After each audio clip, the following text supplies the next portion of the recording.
ਤੇ prime time show ਦਾ ਦੂਜਾ ਭਾਗ ਲੈ ਕੇ ਅਸੀਂ ਤੁਹਾਡੀ ਸੇਵਾ 'ਚ ਹੋ ਗਏ ਹਾਜ਼ਰ। ਹਰ ਰੋਜ਼ ਦੀ ਤਰ੍ਹਾਂ ਚੰਡੀਗੜ੍ਹ ਸਟੂਡੀਓ ਤੋਂ ਸੁਸ਼ੀਲ ਦਸਾਂਝ ਤੁਹਾਡੇ ਜਾਣੇ ਪਛਾਣੇ ਜਰਨਲਿਸਟ ਸਾਡੇ ਨਾਲ ਜੁੜ ਗਏ ਨੇ। ਉਹਨਾਂ ਨਾਲ ਅਸੀਂ ਹੁਣ ਕਰਾਂਗੇ ਭਾਰਤ ਤੇ ਦੁਨੀਆ ਦੇ ਬਾਕੀ ਜਿਹੜੀਆਂ ਖਬਰਾਂ ਚੱਲ ਰਹੀਆਂ ਨੇ ਉਹਨਾਂ ਦੇ ਉੱਤੇ ਚਰਚਾ।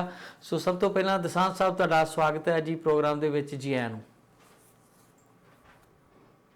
ਬਹੁਤ ਸ਼ੁਕਰੀਆ ਜੀ ਹਰਜੀਤ ਗਿੱਲ ਜੀ ਤੇ ਟੀਵੀ ਪੰਜਾਬੀ ਦੁਨੀਆ ਦੇ ਸਾਰੇ ਦਰਸ਼ਕਾਂ ਨੂੰ ਵੀ ਚੰਡੀਗੜ੍ਹ ਸਟੂਡੀਓ ਤੋਂ ਸੁਸ਼ੀਲ ਦਸਾਂਝ ਦੀ ਬਹੁਤ ਬਹੁਤ ਪਿਆਰ ਭਰੀ ਸਤਿ ਸ਼੍ਰੀ ਅਕਾਲ ਜੀ, ਆਦਾਬ ਤੇ ਨਮਸਕਾਰ। ਤੇ ਜੀ ਹਰਜੀਤ ਗਿੱਲ ਜੀ। ਦਸਾਂਝ ਸਾਹਿਬ ਸਭ ਤੋਂ ਪਹਿਲਾਂ ਤਾਂ ਭਾਰਤ ਦੇ ਮੰਨੇ ਪ੍ਰਮੰਨੇ ਐਥਲੀਟ ਸਰ ਮਿਲਖਾ ਸਿੰਘ ਇਸ ਦੁਨੀਆ 'ਚ ਨਹੀਂ ਰਹੇ, ਕੋਵਿਡ ਦਾ ਸ਼ਿਕਾਰ ਹੋ ਗਏ। 5 ਦਿਨ ਪਹਿਲਾਂ ਉਹਨਾਂ ਦੀ ਵਾਈਫ ਨਿਰਮਲ ਨਿੰਮੀ ਹੋਰਾਂ ਦਾ ਵੀ ਦੇਹਾਂਤ ਹੋ ਗਿਆ ਸੀਗਾ।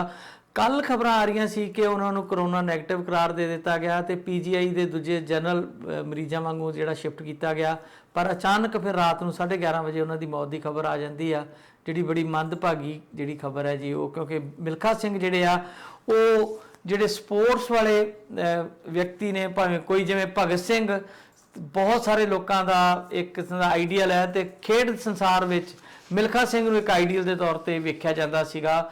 ਔਰ ਉਹਨਾਂ ਨੂੰ ਵੇਖ ਕੇ ਉਹਨਾਂ ਦੀ ਜ਼ਿੰਦਗੀ, ਉਹਨਾਂ ਦਾ ਪਿਛੋਕੜ, ਉਹਨਾਂ ਦੇ ਜਿਸ ਤਰੀਕੇ ਨਾਲ ਉੱਠ ਕੇ ਆਏ ਜਿਹੋ ਜਿਹੇ ਹਾਲਾਤਾਂ 'ਚੋਂ, ਬਹੁਤ ਸਾਰੇ ਲੋਕਾਂ ਨੂੰ ਪ੍ਰੇਰਨਾ ਮਿਲਦੀ ਸੀਗੀ।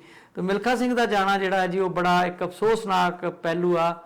ਜਾਣਾ ਤਾਂ ਸਭ ਨੇ ਆ, ਉਮਰ ਉਹਨਾਂ ਦੀ 91 ਸਾਲ ਹੋ ਗਈ ਸੀ, ਪਰ ਉਹਨੂੰ ਬਹੁਤ ਦੁੱਖਮਈ ਖਬਰ ਵਾਂਗੂ ਜਿਹੜਾ ਉਹ ਦੇਖਿਆ ਜਾ ਰਿਹਾ ਜੀ। ਬਿਲਕੁਲ ਕਾਫੀ ਦਿਨਾਂ ਤੋਂ ਠੀਕ ਨਹੀਂ ਸਨ। ਫਲਾਈਂਗ ਸਿੱਖ ਦਾ ਉਹਨਾਂ ਨੂੰ ਰੁਤਬਾ ਹਾਸਲ ਸੀ ਤੇ ਠੀਕ ਹੈ ਗੱਲ ਤੁਹਾਡੀ ਕਿ ਉਹ ਜਿਹੜੀ ਪਰਸੋਂ ਦੀ ਖਬਰ ਸੀ ਤੇ ਉਹ ਕਾਫੀ ਹੱਦ ਤੱਕ ਉਹਨਾਂ ਦੀ ਸਿਹਤ ਜਿਹੜੀ ਆ ਉਹ ਠੀਕ ਹੋ ਰਹੀ ਸੀ, ਸਟੇਬਲ ਕਿਹਾ ਜਾ ਰਿਹਾ ਸੀ ਉਹਨਾਂ ਨੂੰ। ਤੇ ਉਹਨਾਂ ਨੂੰ ਕੋਵਿਡ ਦੇ ਆਈਸੀਯੂ ਵਿੱਚੋਂ ਕੱਢ ਕੇ ਪੀਜੀਆਈ ਦੇ ਜਿਹੜਾ ਮੈਡੀਕਲ ਆਈਸੀਯੂ ਉਹਦੇ ਵਿੱਚ ਭੇਜਿਆ ਗਿਆ ਸੀ। ਬਾਅਦ ਵਿੱਚ ਫਿਰ ਅਚਾਨਕ ਦੱਸਿਆ ਗਿਆ ਕਿ ਉਹਨਾਂ ਦੀ ਸਿਹਤ ਫਿਰ ਵਿਗੜ ਗਈ ਆ। ਕੱਲ ਰਾਤ ਕੋਈ 9:30 ਵਜੇ ਦੇ ਕਰੀਬ ਇਹ ਖਬਰ ਆਈ ਸੀ ਕਿ ਉਹਨਾਂ ਦੀ ਹਾਲਤ ਫਿਰ ਤੋਂ ਵਿਗੜੀ ਹੈ ਤੇ ਉਹਨਾਂ ਦੀ ਬੇਟੀ ਜਿਹੜੀ ਹੈ ਉਹ ਖੁਦ ਡਾਕਟਰ ਹੈ ਵੀ ਉਹ ਉਹਨਾਂ ਤੇ ਨਜ਼ਰ ਰੱਖ ਰਹੇ ਸੀ। ਪਰ ਫਿਰ ਰਾਤ 11:30 ਵਜੇ ਆਖਿਰਕਾਰ ਖਬਰ ਆ ਗਈ ਕਿ ਉਹ ਨਹੀਂ ਰਹੇ। 5 ਦਿਨ ਪਹਿਲਾਂ ਉਹਨਾਂ ਦੀ ਪਤਨੀ ਜਿਹੜੀ ਨਿਰਮਲ ਕੌਰ ਬਾਸਕਟਬਾਲ ਦੀ ਇੰਡੀਅਨ ਟੀਮ ਦੇ ਉਹ ਕੈਪਟਨ ਰਹੇ, ਉਹ ਵੀ ਕੋਵਿਡ ਕਰਕੇ ਚਲੇ ਗਏ ਸੀ। ਸੋ ਅਸੀਂ ਅਕੀਦਤ ਦੇ ਤੌਰ ਤੇ ਉਹਨਾਂ ਨੂੰ ਯਾਦ ਕਰ ਰਹੇ ਹਾਂ। ਜਿੱਦਾਂ ਤੁਸੀਂ ਵੀ ਜ਼ਿਕਰ ਕੀਤਾ ਕਿ ਜਾਣਾ ਤਾਂ ਸਾਰਿਆਂ ਨੇ ਹੀ ਹੈ, 91 ਸਾਲ ਦੀ ਉਹਨਾਂ ਦੀ ਉਮਰ ਸੀ, ਪਰ ਜਿਸ ਤਰੀਕੇ ਦਾ ਉਹਨਾਂ ਦਾ ਜੀਵਨ ਸੀ ਉਹਦੇ 'ਚ ਲੱਗਦਾ ਨਹੀਂ ਸੀ ਕੋਵਿਡ ਹੋਣ ਤੋਂ ਪਹਿਲਾਂ ਤੱਕ ਵੀ ਉਹ ਇੰਨੀ ਛੇਤੀ ਜਾ ਸਕਦੇ ਆ, ਕਿਉਂਕਿ ਉਹਨਾਂ ਦੀ ਜ਼ਿੰਦਗੀ ਜਿਹੜੀ ਕਾਫੀ ਅਨੁਸ਼ਾਸਿਤ ਸੀ ਤੇ ਉਹ ਖੁਦ ਵੀ ਇਹ ਗੱਲ ਕਹਿੰਦੇ ਰਹੇ ਸੀ ਕਿ ਮੈਂ ਲਗਾਤਾਰ ਫਿਟ ਰਹਿਣਾ ਤੇ ਸੀਗੇ ਵੀ ਫਿਟ। ਪਰ ਕੋਵਿਡ ਤੋਂ ਬਾਅਦ ਜਿਹੜੀਆਂ ਮਾਨਸਿਕ ਤੌਰ ਦੇ ਉੱਤੇ ਕੁਝ ਚੀਜ਼ਾਂ ਜਿਹੜੀਆਂ ਵਾਪਰ ਜਾਂਦੀਆਂ, ਫਿਰ ਤੁਹਾਡਾ ਇੱਕ ਜੀਵਨ ਸਾਥੀ ਵੀ ਤੁਹਾਡੇ ਕੋਲੋਂ ਸਦਾ ਲਈ ਵਿਛੜ ਗਿਆ ਹੋਵੇ, ਤੁਸੀਂ ਉਦੋਂ ਵੀ ਹਸਪੀਟਲ 'ਚ ਹੋਵੋ ਤੇ ਬਹੁਤ ਸਾਰੇ ਮਨ 'ਤੇ ਅਸਰ ਵੀ ਪੈਂਦੇ ਆ ਤੇ ਇੱਕ ਉਮਰ ਦਾ ਵੀ ਤਕਾਜ਼ਾ ਹੈ। ਸੋ ਉਹਨਾਂ ਦਾ ਜਾਣਾ ਲਾਜ਼ਮੀ ਤੌਰ ਦੇ ਉੱਤੇ ਘੱਟੋ ਘੱਟ ਜਿਹੜਾ ਸਪੋਰਟਸ ਵਰਲਡ ਹੈ ਉਹਦੇ ਲਈ ਬਹੁਤ ਵੱਡਾ ਘਾਟਾ ਹੈ। ਉਹਨਾਂ ਦੇ ਮਨ 'ਚ ਇੱਕੋ ਮਲਾਲ ਰਿਹਾ ਆਖਰੀ ਦਮ ਤੱਕ ਵੀ ਉਹਨਾਂ ਤੋਂ ਬਾਅਦ ਕੋਈ ਹੋਰ ਫਲਾਈਂਗ ਸਿੱਖ ਨਹੀਂ ਪੈਦਾ ਹੋ ਸਕਿਆ ਭਾਰਤ ਦੇ ਵਿੱਚ। ਕਹਿਣ ਤੋਂ ਭਾਵ ਹੈ ਕਿ ਉਹ ਚਾਹੁੰਦੇ ਸੀ ਕਿ ਉਹਨਾਂ ਦੇ ਜਿਉਂਦੇ ਜੀ ਉਹਨਾਂ ਦਾ ਜਿਹੜਾ ਰਿਕਾਰਡ ਹੈ 400 ਮੀਟਰ ਦੌੜ ਵਾਲਾ ਉਹ ਕੋਈ ਤੋੜ ਦੇਵੇ, ਪਰ ਉਹ ਨਹੀਂ ਟੁੱਟ ਸਕਿਆ ਤੇ ਇਹ ਆਪਣੇ ਆਪ ਦੇ ਵਿੱਚ ਹੀ ਵੱਡੀ ਗੱਲ ਹੈ ਜੀ। ਅਸੀਂ ਟੀਵੀ ਨਵੀਂ ਦੁਨੀਆ ਵੱਲੋਂ ਉਹਨਾਂ ਨੂੰ ਯਾਦ ਕਰਦੇ ਹਾਂ ਤੇ ਉਮੀਦ ਕਰਦੇ ਹਾਂ ਕਿ ਉਹਨਾਂ ਦੀ ਜੀਵਨ ਤੋਂ ਪ੍ਰੇਰਨਾ ਲੈ ਕੇ ਬਹੁਤ ਸਾਰੇ ਹੋਰ ਲੋਕ ਜਿਹੜੇ ਆ ਉਹ ਖੇਡ ਦੇ ਮੈਦਾਨ 'ਚ ਨਿਤਰਨਗੇ।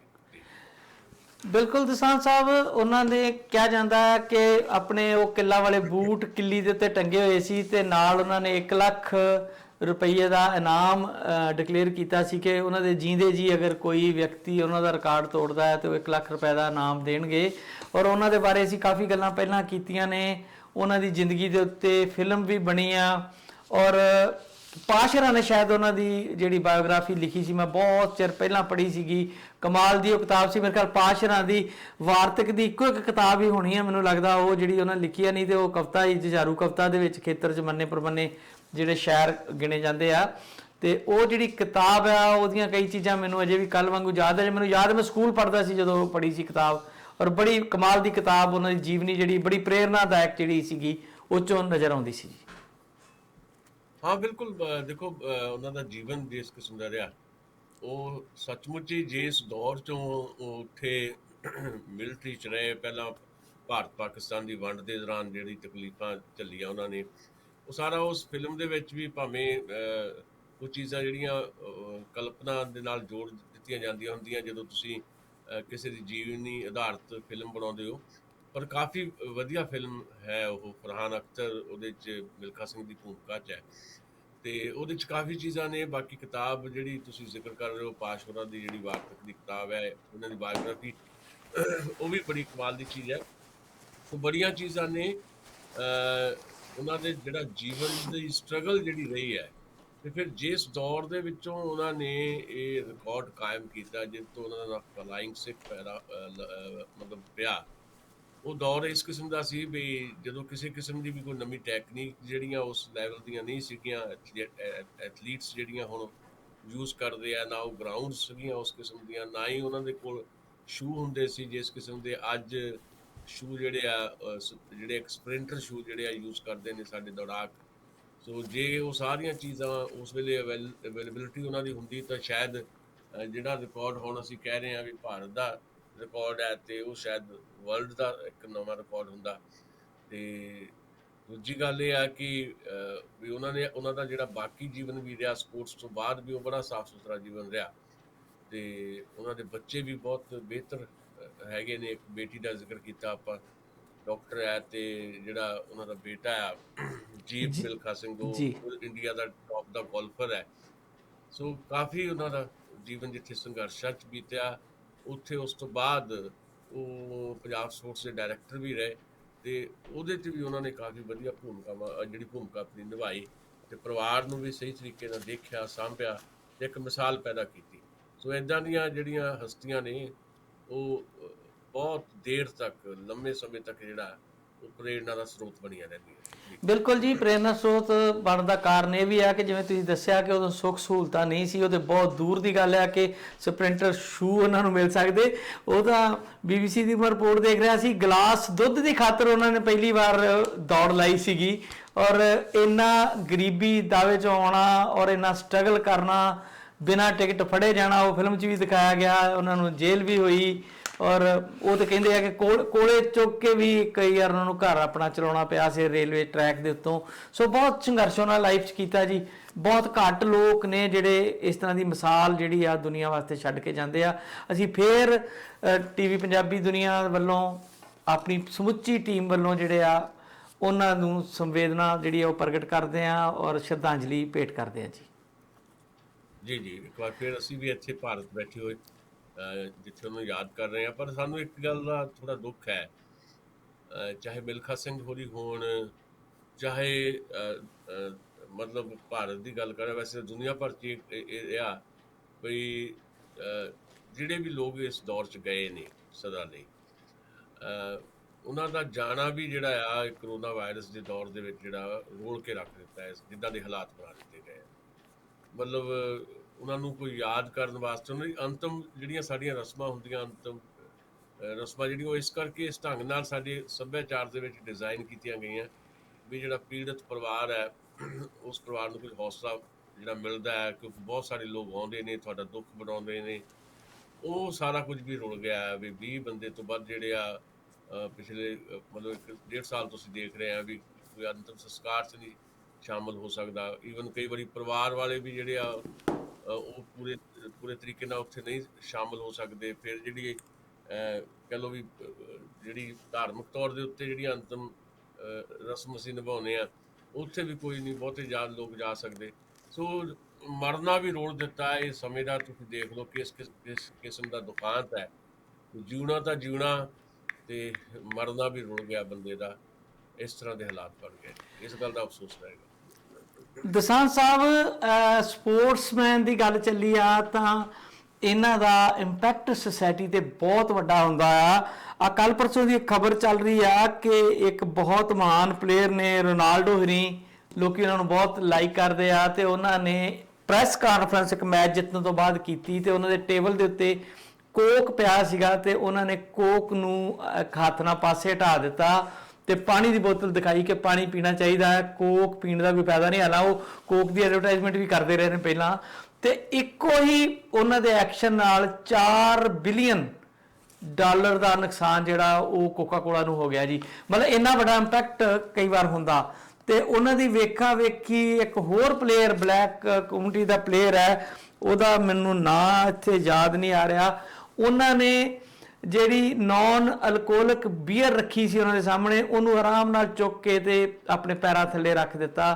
ਤੇ ਉਸ ਚੀਜ਼ ਨੂੰ ਵੀ ਬੜੀ ਵੱਡੀ ਇੱਕ ਵੇਵ ਦੇ ਤੌਰ ਤੇ ਦੇਖਿਆ ਜਾ ਰਿਹਾ ਕਿ ਪਲੇਅਰ ਜਿਹੜੇ ਨੇ ਇਹ ਸੁਸਾਇਟੀ ਤੇ ਕਿੰਨਾ ਵੱਡਾ ਅਸਰ ਪਾ ਸਕਦੇ ਨੇ ਜੇ ਜਿਹੜੇ ਇਹ ਬਹੁਤ ਨੈਸ਼ਨਲ ਕੰਪਨੀਆਂ ਨੇ, ਕਾਰਪੋਰੇਟ ਨੇ, ਉਹਨਾਂ ਨੂੰ ਵਰਤਦੇ ਨੇ, ਯੂਜ਼ ਕਰਦੇ ਨੇ, ਤੇ ਜਦੋਂ ਕਿਤੇ ਉਹ ਆਪਣੇ ਰੰਗ ਅਸਲੀ ਜ਼ਿੰਦਗੀ ਦੇ ਦਿਖਾਉਂਦੇ ਨੇ ਤੇ ਫਿਰ ਉਹਨਾਂ ਨੂੰ ਕਿੰਨਾ ਵੱਡਾ ਝਟਕਾ ਲੱਗਦਾ। ਇੱਕ ਹੋਰ ਪਲੇਅਰ ਦੀ ਇਹਦੇ ਨਾਲ ਲੱਗਦੀ ਖਬਰ ਆ ਰਹੀ ਸੀ ਕਿ ਉਹ ਕੋਕ ਲਈ ਐਡਵਰਟਾਈਜ਼ਮੈਂਟ ਕਰਦਾ ਸੀ, ਪਰ ਗਲਤੀ ਨਾਲ ਉਹਨੇ ਟੇਬਲ ਤੇ ਬੈਠਿਆਂ ਕੈਮਰੇ ਦੇ ਸਾਹਮਣੇ ਪੈਪਸੀ ਦਾ ਸਿਪ ਭਰ ਲਿਆ ਤੇ ਉਹਨੂੰ ਕਾਰਪੋਰੇਟ ਜਗਤ ਨੇ ਯਾਨੀ ਕਿ ਕੋਕ ਵਾਲਿਆਂ ਨੇ ਆਪਣੇ ਐਗਰੀਮੈਂਟ ਚੋਂ ਬਾਹਰ ਕੱਢਤਾ, ਬੇਇੱਜ਼ਤ ਕੀਤਾ ਸੀਗਾ। ਸੋ ਇਸ ਤਰ੍ਹਾਂ ਦੀਆਂ ਖਬਰਾਂ ਜਿਹੜੀਆਂ ਨੇ, ਯਾਨੀ ਕਿ ਜਿਹੜੇ ਸਪੋਰਟਸਮੈਨ ਹੁੰਦੇ ਆ ਉਹ ਲੋਕਾਂ ਦੇ ਦਿਲਾਂ ਤੇ ਰਾਜ ਕਰਦੇ ਆ ਤੇ ਉਹਨਾਂ ਦਾ ਇੱਕ ਨਿੱਕਾ ਜਿਹਾ ਐਕਸ਼ਨ ਵੀ ਜਿਹੜਾ ਵਾ ਉਹ ਕਈ ਵਾਰ ਬਹੁਤ ਵੱਡੇ ਅਰਥ ਰੱਖਦਾ ਜੀ।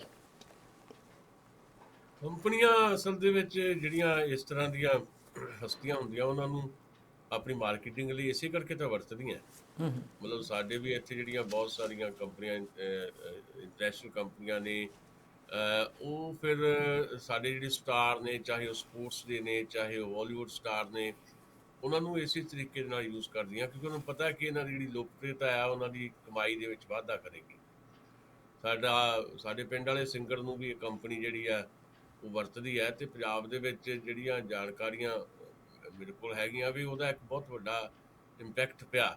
ਤੇ ਜਿਹਨੇ ਨਹੀਂ ਵੀ ਜਿਹੜਾ ਇਹ ਪੀਣਾ ਜਿਹੜਾ ਕਿਸੇ ਵੀ ਕੰਪਨੀ ਦਾ ਹੋਵੇ ਤੇ ਉਹ ਫਿਰ ਲਾਜ਼ਮੀ ਤੌਰ ਤੇ ਪ੍ਰੇਰਿਤ ਹੋ ਕੇ ਉਹਨੂੰ ਪੀਂਦਾ। ਪਰ ਰੋਨਾਲਡੋ ਦੀ ਮਿਸਾਲ ਬਹੁਤ ਵੱਡੀ ਆ, ਉਹਨੇ ਕੋਈ ਲਫ਼ਜ਼ ਨਹੀਂ ਬੋਲਿਆ ਉੱਥੇ ਕੁਝ ਵੀ, ਉਹਨੇ ਸਿਰਫ ਉਹ ਜਿਹੜੀਆਂ 2 ਬੋਤਲਾਂ ਉੱਥੇ ਰੱਖੀਆਂ ਸੀ ਉਹ ਚੱਕੀਆਂ ਸਾਈਡ ਤੇ ਕੀਤੀਆਂ ਤੇ ਪਾਣੀ ਦੀ ਬੋਤਲ ਚੱਕ ਕੇ ਦਿਖਾ ਦਿੱਤੀ ਹੈ ਤੇ 24 ਘੰਟਿਆਂ ਦੇ ਵਿੱਚ ਹਜ਼ਾਰਾਂ ਕਰੋੜ ਦਾ ਨੁਕਸਾਨ ਹੋ ਗਿਆ। 4 ਬਿਲੀਅਨ ਡਾਲਰ ਕਹਿ ਰਹੇ ਜੀ, ਉਹਨੂੰ ਕੈਲਕੂਲੇਟ ਕਰੀਏ ਤੇ ਕਰੋੜਾਂ ਰੁਪਏ ਬਣ ਜਾਂਦੇ ਆ। ਬਿਲਕੁਲ ਬਿਲਕੁਲ ਬਿਲਕੁਲ, ਬਹੁਤ ਵੱਡੀ ਗੱਲ ਹੈ ਇਹ ਤੇ ਇਹ ਛੋਟੀ ਗੱਲ ਨਹੀਂ ਹੈ। ਇਹਦੇ ਤੋਂ ਇਹ ਪਤਾ ਲੱਗਦਾ ਹੈ ਕਿ ਸਾਡੀ ਸੁਸਾਇਟੀ ਦੇ ਵਿੱਚ ਇਸ ਤਰ੍ਹਾਂ ਦੇ ਜਿਹੜੇ ਲੋਕ ਹੈ ਜਿਹੜੇ ਪਪੂਲੈਰਿਟੀ ਦੇ ਸਿਖਰ ਤੇ ਹੁੰਦੇ ਆ, ਉਹਨਾਂ ਦਾ ਛੋਟਾ ਜਿਹਾ ਵੀ ਕੋਈ ਐਕਸ਼ਨ ਜਿਹੜਾ ਆ ਉਹ ਕਿੰਨੇ ਨੈਗੇਟਿਵ ਜਾਂ ਪੋਜ਼ਿਟਿਵ ਪਾਸੇ ਵੱਲ ਲੋਕਾਂ ਨੂੰ ਮੋੜ ਸਕਦਾ ਹੈ। ਇਸੇ ਕਰਕੇ ਜਦੋਂ ਅਸੀਂ ਫਿਲਮਾਂ ਦੀ ਵੀ ਗੱਲ ਕਰਦੇ ਹਾਂ, ਬਾਲੀਵੁੱਡ ਦੇ ਵਿੱਚ ਜਿਸ ਕਿਸਮ ਦੀਆਂ ਫਿਲਮਾਂ ਬਣਨ ਲੱਗ ਪਈਆਂ ਨੇ, ਹਾਲੀਵੁੱਡ ਦੇ ਵਿੱਚ ਜਾਂ ਅੱਜ ਕੱਲ੍ਹ ਤਾਂ ਜਿਹੜੇ ਹੋਰ ਬੜੇ ਵੱਡੇ ਪਲੇਟਫਾਰਮ ਬਣ ਗਏ ਨੇ, ਨੈਟਫਲਿਕਸ ਆ ਜਾਂ ਹੋਰ ਬਹੁਤ ਸਾਰੇ ਹੈਗੇ ਆ ਜਿਨ੍ਹਾਂ ਦੇ ਉੱਤੇ ਬੜਾ ਕੁਝ ਜਿਹੜਾ ਆ ਰਿਹਾ, ਇੰਨਾ ਕੁਝ ਆ ਰਿਹਾ ਤੇ ਘਰ ਦੇ ਵਿੱਚ ਬੈਠ ਕੇ ਤੁਸੀਂ ਦੇਖ ਰਹੇ ਹੋ ਤੇ ਉਹਦੇ 'ਚ ਇੰਨੀਆਂ ਚੀਜ਼ਾਂ ਇਸ ਕਿਸਮ ਦੀਆਂ ਆ ਰਹੀਆਂ ਜਿਹੜੀਆਂ ਸਾਡੀ ਸੁਸਾਇਟੀ ਵਾਸਤੇ ਬਹੁਤ ਖਤਰਨਾਕ ਹੈ। ਜੀ ਬਿਲਕੁਲ ਬਿਲਕੁਲ। ਉਹਦੇ ਫਿਰ ਉਹਦੇ ਸਿੱਟੇ ਤਾਂ ਨਿਕਲਣੇ ਹੀ ਆ। ਉਸੇ ਤਰ੍ਹਾਂ ਦੀ ਸੁਸਾਇਟੀ ਹੌਲੀ ਹੌਲੀ ਡਿਵੈਲਪ ਹੁੰਦੀ ਜਾਂਦੀ ਹੈ ਜਿਸ ਤਰ੍ਹਾਂ ਦਾ, ਕਿਉਂਕਿ ਕਲਾ ਜਿਹੜਾ ਆ ਇਹ ਕਲਾ ਦਾ ਜਿਹੜਾ ਖਾਸ ਤੌਰ 'ਤੇ ਪਰਦੇ ਵਾਲਾ ਮਾਧਿਅਮ ਹੈ, ਫਿਲਮੀ ਮਾਧਿਅਮ ਜਿਹੜਾ ਆ ਇਹ ਸਭ ਤੋਂ ਜ਼ਿਆਦਾ ਤਾਕਤਵਰ ਹੈ ਤੇ ਇਹਨੂੰ ਬਹੁਤ ਛੇਤੀ ਫਾਲੋ ਕੀਤਾ ਜਾਂਦਾ ਹੈ। ਇੱਦਾਂ ਹੀ ਸਾਡੇ ਜਿਹੜੇ ਇਸ ਤਰ੍ਹਾਂ ਦੇ ਸਟਾਰ ਲੋਕ ਨੇ, ਇਹਨਾਂ ਦਾ ਸਟਾਈਲ ਫਾਲੋ ਕੀਤਾ ਜਾਂਦਾ ਹੈ, ਇਹਨਾਂ ਨੂੰ ਦੇਖਿਆ ਜਾਂਦਾ ਵੀ ਇਹ ਬਾਲ ਕਿੱਦਾਂ ਪਾਉਂਦੇ ਆ, ਇਹਨਾਂ ਦਾ ਪਹਿਰਾਵਾ ਕਿਸ ਕਿਸਮ ਦਾ ਹੈ, ਹਰ ਚੀਜ਼ ਦੀ ਨਕਲ ਕੀਤੀ ਜਾਂਦੀ ਹੈ। ਸੋ ਇਸ ਕਰਕੇ ਬੜਾ ਇਹ ਮਾਮਲਾ ਜਿਹੜਾ ਇਸ ਕਿਸਮ ਦਾ ਹੈ ਵੀ ਇਹਦੇ 'ਚ ਬਹੁਤ ਜ਼ਿਆਦਾ ਜ਼ਰੂਰਤ ਹੈ ਪੋਜ਼ੀਟਿਵਲੀ ਕੁਝ ਨਾ ਕੁਝ ਕਰਨ ਦੀ। ਜਿੱਦਾਂ ਰੋਨਾਲਡੋ ਨੇ ਇੱਕ ਛੋਟਾ ਜਿਹਾ ਐਕਟ ਕਿਤਾ ਇੱਕ ਕਿਸਮ ਦਾ, ਮੇਰੇ ਖਿਆਲ 30 ਸੈਕਿੰਡ ਦੀ ਗੱਲ ਹੈ, 30 ਸੈਕਿੰਡ ਵੀ ਨਹੀਂ ਹੋਏ ਹੋਣੇ, ਬੋਤਲਾਂ 2 ਚੱਕੀਆਂ ਸਾਈਡ ਤੇ ਕਰਤੀਆਂ ਤੇ ਪਾਣੀ ਦੀ ਬੋਤਲ ਲਹਿਰਾ ਦਿੱਤੀ।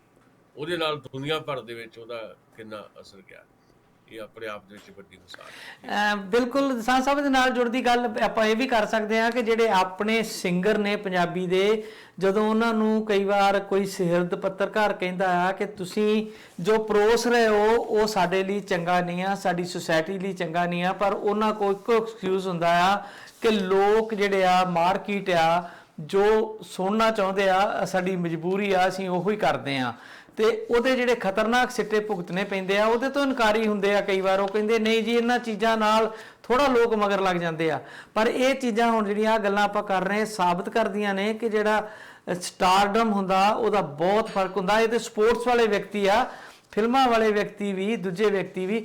ਜ਼ਮਾਨਾ ਬਦਲ ਗਿਆ। ਮੈਂ ਕਿਤੇ ਬਹੁਤ ਚਿਰ ਪਹਿਲਾਂ ਪੜ੍ਹਿਆ ਸੀਗਾ ਕਿ ਇੰਗਲੈਂਡ ਦਾ ਇੱਕ ਰਾਈਟਰ ਹੁੰਦਾ ਸੀਗਾ ਜਿਹਨੂੰ ਲੋਕ ਬਹੁਤ ਲਾਈਕ ਕਰਦੇ ਸੀ, ਤੇ ਉਹਦੇ ਸੱਟ ਲੱਗ ਗਈ ਤੇ ਉਹਦੀ ਲੱਤ ਲੰਗਾ ਕੇ ਤੁਰਦਾ ਸੀ। ਮੈਨੂੰ ਨਾਂ ਭੁੱਲ ਗਿਆ, ਜੇ ਤੁਹਾਨੂੰ ਯਾਦ ਹੋਵੇ ਤਾਂ ਦੱਸ ਸਕਦੇ ਹੋ।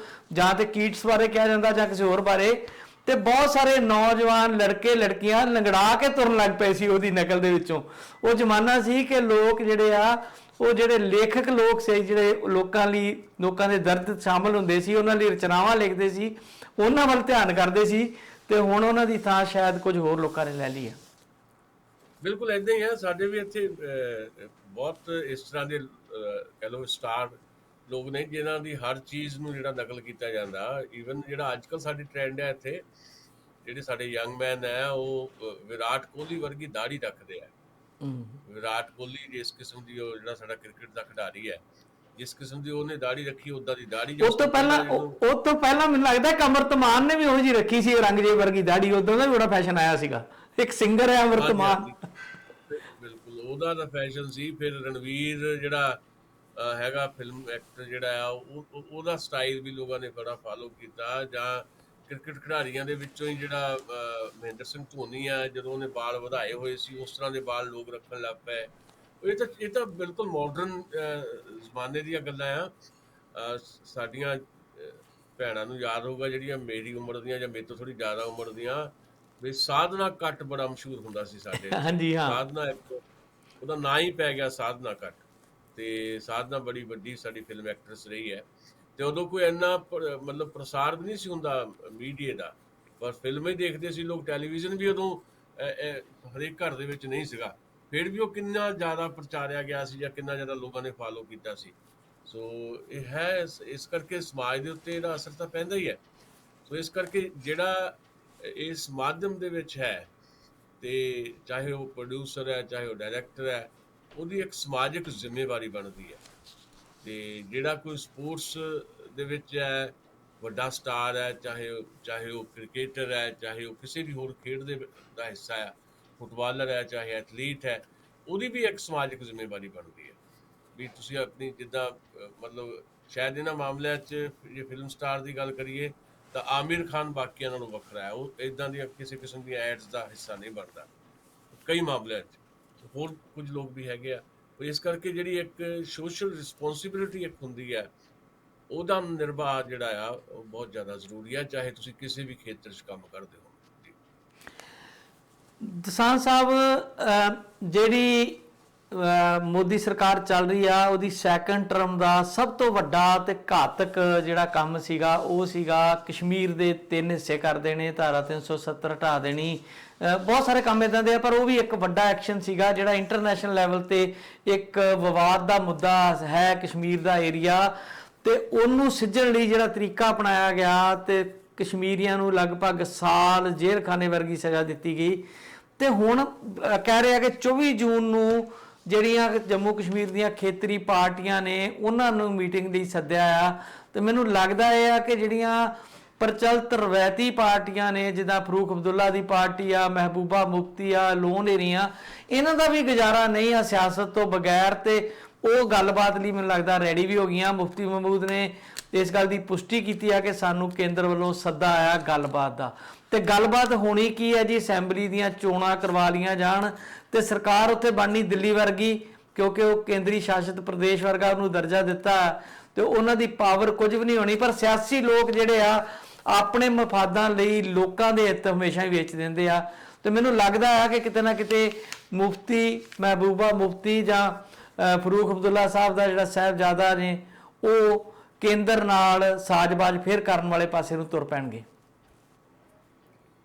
ਦੇਖੋ ਇਹ ਗੱਲ ਤਾਂ ਹੈ, ਜਿਹੜੇ ਪੋਲੀਟੀਕਲੀ ਜਿਹੜੇ ਲੋਕ ਸੱਤਾ 'ਚ ਰਹੇ ਨੇ, ਸੱਤਾ 'ਚ ਹੁਣ ਨਹੀਂ ਹੈਗੇ, ਤੇ ਉਹਨਾਂ ਦਾ ਜੀਵਨ ਹੀ ਜਿਹੜਾ ਆ ਉਹ ਸਿਆਸੀ ਜਿਹੜੀਆਂ ਸਰਗਰਮੀਆਂ ਹੁੰਦਾ ਹੈ, ਸੱਤਾ ਦੇ ਨੇੜੇ ਤੇੜੇ ਵਿਚਰਦਾ ਜਿਹੜਾ ਹੈ, ਉਹਨਾਂ ਦੀ ਇੱਕ ਸ਼ੈਲੀ ਦਾ ਹਿੱਸਾ ਹੋ ਜਾਂਦਾ, ਉਹਨਾਂ ਦੀ ਜੀਵਨ ਸ਼ੈਲੀ ਦਾ ਹਿੱਸਾ ਹੋ ਜਾਂਦਾ ਹੈ। ਵੱਖਰੀ ਗੱਲ ਹੈ ਕਿ ਉਹਨਾਂ ਦਾ ਕੀ ਐਟੀਟਿਊਡ ਰਹਿੰਦਾ ਹੈ, ਪਰ ਉਹਨਾਂ ਨੇ ਜਿਹੜੀ 7 ਪਾਰਟੀਆਂ ਦਾ ਇੱਕ ਗਰੁੱਪ ਬਣਾਇਆ ਹੋਇਆ, ਜਿਹਨੂੰ ਗੁਪਕਾਰ ਕਹਿੰਦੇ ਆ, ਕਿਉਂਕਿ ਉਹ ਏਰੀਆ ਜਿਹੜਾ ਉਹ ਫਾਰੂਕ ਅਬਦੁੱਲਾ ਨੂੰ ਸੀਨੀਅਰ ਮੋਸਟ ਹੋਣ ਕਰਕੇ ਉਹਦਾ ਚੇਅਰਮੈਨ ਵੀ ਬਣਾਇਆ। ਉਹਦੇ ਵਿੱਚ ਇਹ ਨੈਸ਼ਨਲ ਕਾਨਫਰੰਸ ਵੀ ਸ਼ਾਮਲ ਹੈ, ਮਹਿਬੂਬਾ ਮੁਫਤੀ ਦੀ ਪਾਰਟੀ ਜਿਹੜੀ ਹੈ PDF ਉਹ ਵੀ ਸ਼ਾਮਲ ਹੈ ਉਹਦੇ 'ਚ।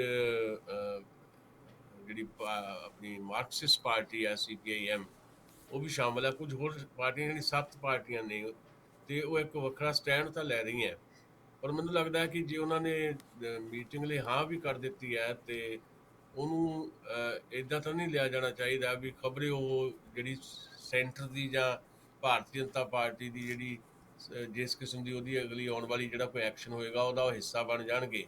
ਪਰ ਇਹ ਜ਼ਰੂਰ ਹੈ ਵੀ ਉਹਨਾਂ ਨੂੰ ਇਹ ਲੱਗਦਾ ਹੈ ਕਿ ਪੋਲੀਟੀਕਲੀ ਐਕਟੀਵਿਟੀ ਦਾ ਇੱਕ ਫੇਰ ਤੋਂ ਜਿਹੜਾ ਸ਼ੁਰੂਆਤ ਜਿਹੜੀ ਹੋ ਰਹੀ ਹੈ ਉਹ ਫਿਰ ਆਪਣੀਆਂ ਗੱਲਾਂ ਤਾਂ ਰੱਖ ਸਕਣਗੇ, ਕਿਉਂਕਿ ਉਹਨਾਂ ਨੇ ਬੜਾ ਅਪੋਜ਼ ਕੀਤਾ ਇਸ ਮਾਮਲੇ ਨੂੰ। ਧਾਰਾ 370 ਦਾ ਮਾਮਲਾ, 35A ਦਾ ਮਸਲਾ, ਕਸ਼ਮੀਰ ਨੂੰ 3 ਟੋਟਿਆਂ 'ਚ ਜਿਹੜਾ ਵੰਡ ਦਿੱਤਾ ਗਿਆ ਤੇ ਉਹਦੀ ਡਿਮਾਂਡ ਵੀ ਉਹ ਕਰ ਰਹੇ ਨੇ ਸਾਰੇ ਵੀ ਇਹਨੂੰ ਬਹਾਲ ਕੀਤਾ ਜਾਵੇ, ਉਹਦਾ ਰੁਤਬਾ ਬਹਾਲ ਕੀਤਾ ਜਾਏ। ਸੋ ਉਹਨਾਂ ਨੂੰ ਸਿਆਸੀ ਸਰਗਰਮੀਆਂ ਦਾ ਇੱਕ ਮੌਕਾ ਮਿਲੇਗਾ ਤੇ ਉਸ ਮੌਕੇ ਨੂੰ ਕਿਵੇਂ ਉਹ ਕਸ਼ਮੀਰੀਆਂ ਦੇ ਹੱਕ ਦੇ ਵਿੱਚ ਵਰਤਦੇ ਆ ਇਹ ਤਾਂ ਫਿਰ ਦੇਖਿਆ ਜਾਏਗਾ ਵੀ ਕਿਸ ਕਿਸਮ ਦੇ ਉਹਨਾਂ ਦੇ ਸਟੈਂਡ ਰਹਿੰਦੇ ਨੇ, ਕਿਵੇਂ ਉਹ ਜੰਮੂ ਕਸ਼ਮੀਰ ਦੇ ਵਿੱਚ ਫਿਰ ਤੋਂ ਜਿਹੜੀਆਂ ਆਪਣੀਆਂ ਐਕਟੀਵਿਟੀਜ਼ ਜਿਹੜੀਆਂ ਸ਼ੁਰੂ ਕਰਦਿਆਂ ਹੋਇਆਂ ਲੋਕਾਂ ਦੀ ਲਾਮਬੰਦੀ ਕਰਦੇ ਆ। ਸੋ ਇਹ ਸਾਰੀਆਂ ਚੀਜ਼ਾਂ ਤਾਂ ਹੁਣ ਭਵਿੱਖ ਦੇ ਗਰਭ ਦੇ ਵਿੱਚ ਹੈ। ਹਾਲ ਫਿਲਹਾਲ ਇੱਕ ਫੇਰ ਤੋਂ ਕੋਸ਼ਿਸ਼ ਹੈ ਭਾਰਤ ਸਰਕਾਰ ਦੀ ਇਸ ਤਰ੍ਹਾਂ ਦੀਆਂ ਸਰਗਰਮੀਆਂ ਸ਼ੁਰੂ ਕਰਾ ਕੇ ਕਿ ਉੱਥੇ ਜਿੱਦਾਂ ਤੁਸੀਂ ਜ਼ਿਕਰ ਕੀਤਾ ਵੀ ਇੱਕ ਆਪਣੀ ਜਿਹੜੀ ਕਹਿ ਲਓ ਵੀ ਹੱਥ ਠੋਕਾ ਜਿਹੜੀ ਸਰਕਾਰ ਹੈ ਜਾਂ ਐਡਮਿਨਿਸਟ੍ਰੇਟਿਵ ਉਸ ਕਿਸਮ ਦੇ ਲਾ ਲੂ ਕੇ ਜਿਹੜਾ ਕੰਮ ਚਲਾਇਆ ਜਾਵੇ ਤੇ ਜਿਹੜੇ ਮਨਸੂਬੇ ਆ ਉਹਨੂੰ ਪੂਰਾ ਕੀਤਾ ਜਾ ਸਕੇ। ਦਸਾਂਝ ਸਾਹਿਬ, ਕਸ਼ਮੀਰ ਨੂੰ ਇੱਕ ਇਸ ਤਰ੍ਹਾਂ ਦਾ ਇਸ਼ੂ ਬਣਾ ਦਿੱਤਾ ਗਿਆ, ਚਲੋ ਬਾਹਰ ਦੁਨੀਆ 'ਚ ਤੇ ਜਿੱਦਾਂ ਹੈ ਸੀਗਾ ਵਿਦ ਇਨ ਕੰਟਰੀ ਵੀ, ਕਿ ਕਸ਼ਮੀਰ ਦੇ ਨਾਂ ਤੇ ਗੱਲ ਕਰਨ ਲੱਗੇ ਵੀ ਜਿਹੜੇ ਕੋਈ ਜਰਨਲਿਸਟ ਜਾਂ ਕੋਈ ਹੋਰ ਬੁੱਧੀਜੀਵੀ ਆ ਥੋੜੇ ਮਤਲਬ ਘਬਰਾ ਜਾਂਦੇ ਆ ਕਿ ਕਸ਼ਮੀਰ ਤੇ ਗੱਲ ਕੀਤੀ ਤੇ ਕਿਤੇ ਸਾਨੂੰ ਐਂਟੀ ਨੈਸ਼ਨਲ ਦਾ ਦਰਜਾ ਨਾ ਦੇ ਦੇਣ ਫਟਾਫਟ। ਇਸ ਤਰ੍ਹਾਂ ਦਾ ਡਰ ਦਾ ਮਾਹੌਲ ਜਿਹੜਾ ਉਹ ਬਣਾਇਆ ਗਿਆ ਲਗਾਤਾਰ, ਤੇ ਕਸ਼ਮੀਰੀ ਜਿਹੜੇ ਆ ਜਿਹੜੇ ਕੰਮ ਲਈ ਲੜਦੇ ਰਹੇ ਨੇ ਉਹਨਾਂ 'ਚ ਕੁਝ ਕੰਸਰ ਤੇ ਵੱਖਵਾਦੀ ਹੋਣਗੇ, ਪਾਕਿਸਤਾਨੀ ਹੋਣਗੇ, ਪਰ ਜਿਹੜੇ ਆਪਣੇ ਹੱਕ ਮੰਗਣ ਲਈ ਜਿਵੇਂ ਹੁਣ ਕਿਸਾਨ ਜੂਝ ਰਹੇ ਆ ਇਸ ਤਰ੍ਹਾਂ ਦੀ ਲੜਾਈ ਲੜਦੇ ਰਹੇ ਨੇ ਲੋਕ, ਉਹਨਾਂ ਲਈ ਬਾਕੀ ਭਾਰਤ ਨੇ ਉਸ ਤਰ੍ਹਾਂ ਦਾ ਹਾਂ ਦਾ ਨਾਰਾ ਨਹੀਂ ਮਾਰਿਆ। ਮੈਂ ਅੱਗੇ ਵੀ ਗੱਲ ਕੀਤੀ ਤੁਹਾਡੇ ਨਾਲ, ਇੱਕਾ ਦੁੱਕਾ ਪੰਜਾਬ 'ਚੋਂ ਜ਼ਰੂਰ ਆਵਾਜ਼ ਉੱਠੀ, ਕਿਸੇ ਵੀ ਪੋਲੀਟੀਕਲ ਪਾਰਟੀ ਨੇ ਮਤਲਬ ਇਦਾਂ ਦਾ ਬਿਹੇਵ ਕੀਤਾ ਕਿ ਜਿੱਦਾਂ ਉਹ ਭਾਰਤ ਦੇ ਨਾਗਰਿਕ ਨਾ ਹੋਣ। ਉਹ ਖੁਸ਼ੀ ਜੀ ਜ਼ਾਹਰ ਕੀਤੀ ਕਿ ਚਲੋ ਜੀ ਕੁਛ ਤੇ ਇਹਨਾਂ ਦਾ ਕੀਤਾ ਇਹਨਾਂ ਨੇ, ਵੀ ਉਹਨਾਂ ਨੂੰ ਮਤਲਬ ਇੱਕ ਕਿਸਮ ਦੀ ਜਿਹੜੇ ਅਧਿਕਾਰ ਮਿਲੇ ਹੋਏ ਸੀ ਸੰਵਿਧਾਨਕ ਉਹ ਖੋਲੇ ਗਏ ਨੇ, ਸਟੇਟ ਦਾ ਜਿਹੜੀ ਆ ਉਹਨੂੰ ਤੋੜ ਤਾੜ ਕੇ ਇਸ ਤਰ੍ਹਾਂ ਦਾ ਕਰ ਦਿੱਤਾ ਗਿਆ।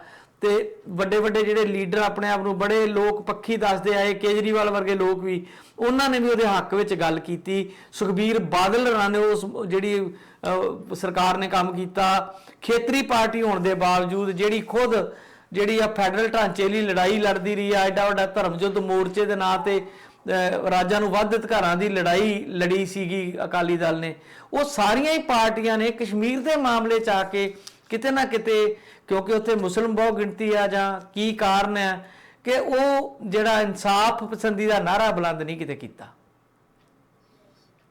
ਦੇਖੋ ਬਹੁਤ ਸਾਰੇ ਲੋਕ ਜਿਹੜੇ ਆ ਉਹਨਾਂ ਦੀ ਜਿਹੜੀ ਰਾਜਨੀਤੀ ਹੈ ਇਸ ਮਸਲੇ ਦੇ ਉੱਤੇ ਨੰਗੀ ਹੋਈ ਹੈ।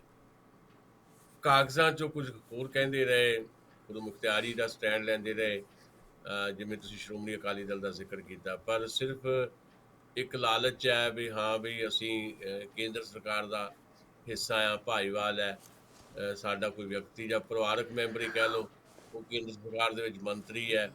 ਉਹ ਸਾਰੇ ਜਿਹੜੇ ਇਸ ਤਰ੍ਹਾਂ ਦੇ ਇੰਟਰਸਟ ਜਿਹੜੇ ਆ ਉਹਨੂੰ ਪੂਰਾ ਕਰਨ ਦੀ ਜਿਹੜੀ ਕੋਸ਼ਿਸ਼ ਕਰਦੇ ਆ, ਉਹਨਾਂ ਨੇ ਹਰ ਤਰ੍ਹਾਂ ਦਾ ਜਿਹੜਾ ਇਸ ਕਿਸਮ ਦਾ ਜਿਹੜਾ ਐਕਸਰਸਾਈਜ਼ ਰਹੀ ਹੈ ਭਾਰਤੀ ਜਨਤਾ ਪਾਰਟੀ ਦੀ ਉਹਨੂੰ ਸਪੋਰਟ ਕੀਤਾ ਹੈ। ਤੇ ਉਧਰ ਅਰਵਿੰਦ ਕੇਜਰੀਵਾਲ ਦਾ ਤੁਸੀਂ ਜ਼ਿਕਰ ਕਰ ਹੀ ਦਿੱਤਾ ਹੈ। ਉਹ ਹੁਣ ਜੇ ਮਤਲਬ ਜੇ ਉਹ ਆਵਾਜ਼ ਉਠਾਉਂਦੇ ਨੇ ਦਿੱਲੀ ਬਾਰੇ ਵੀ ਦਿੱਲੀ 'ਚ ਜਿਹੜੇ ਪੂਰਨ ਸਟੇਟ ਜਿਹੜੀ ਲੈਣੀ ਸੀ ਉਹ ਤਾਂ ਦੂਰ ਦੀ ਗੱਲ ਰਹਿ ਗਈ, ਜਿਹੜਾ ਮਾੜੇ ਮੋਟੇ ਅਧਿਕਾਰ ਸੀ ਉਹ ਵੀ ਚੱਕ ਕੇ LG ਨੂੰ ਦੇ ਦਿੱਤੇ ਆ, ਤੇ ਫਿਰ ਉਹਨਾਂ ਨੂੰ ਤਾਂ ਨੈਤਿਕ ਅਧਿਕਾਰ ਹੀ ਨਹੀਂ ਰਹਿੰਦਾ ਵੀ ਕੋਈ ਉਹ ਇੱਦਾਂ ਦੀ ਆਵਾਜ਼ ਉਠਾਉਣ। ਉਹਨਾਂ ਨੇ ਵੀ ਇਸ ਮਸਲੇ ਦੇ ਉੱਤੇ ਬਕਾਇਦਾ ਭਾਰਤੀ ਜਨਤਾ ਪਾਰਟੀ ਦੀ ਜਿਹੜੀ ਪੋਲੀਟਿਕਸ ਹੈ ਉਹਨੂੰ ਹੀ ਸਪੋਰਟ ਕੀਤਾ। ਈਵਨ ਮਤਲਬ CAA ਦੇ ਮਾਮਲੇ ਦੇ ਉੱਤੇ ਵੀ, NRC ਦੇ ਮਾਮਲੇ ਦੇ ਉੱਤੇ ਵੀ ਜਿਸ ਤਰ੍ਹਾਂ ਦੀ ਭੂਮਿਕਾ ਰਹੀ ਹੈ ਅਰਵਿੰਦ ਕੇਜਰੀਵਾਲ ਦੀ। ਤੁਹਾਨੂੰ ਯਾਦ ਹੋਣਾ ਪ੍ਰਸ਼ਾਂਤ ਭੂਸ਼ਣ ਨੂੰ ਵੀ ਕਸ਼ਮੀਰ ਦੇ ਇਸ਼ੂ ਦੇ ਮਾਮਲੇ ਦੇ ਉੱਤੇ ਜਲੀਲ ਕੀਤਾ ਗਿਆ ਸੀ ਜੀ, ਜਦੋਂ ਉਹਨਾਂ ਨੇ ਇੱਕ ਬਿਆਨ ਦਿੱਤਾ ਸੀ।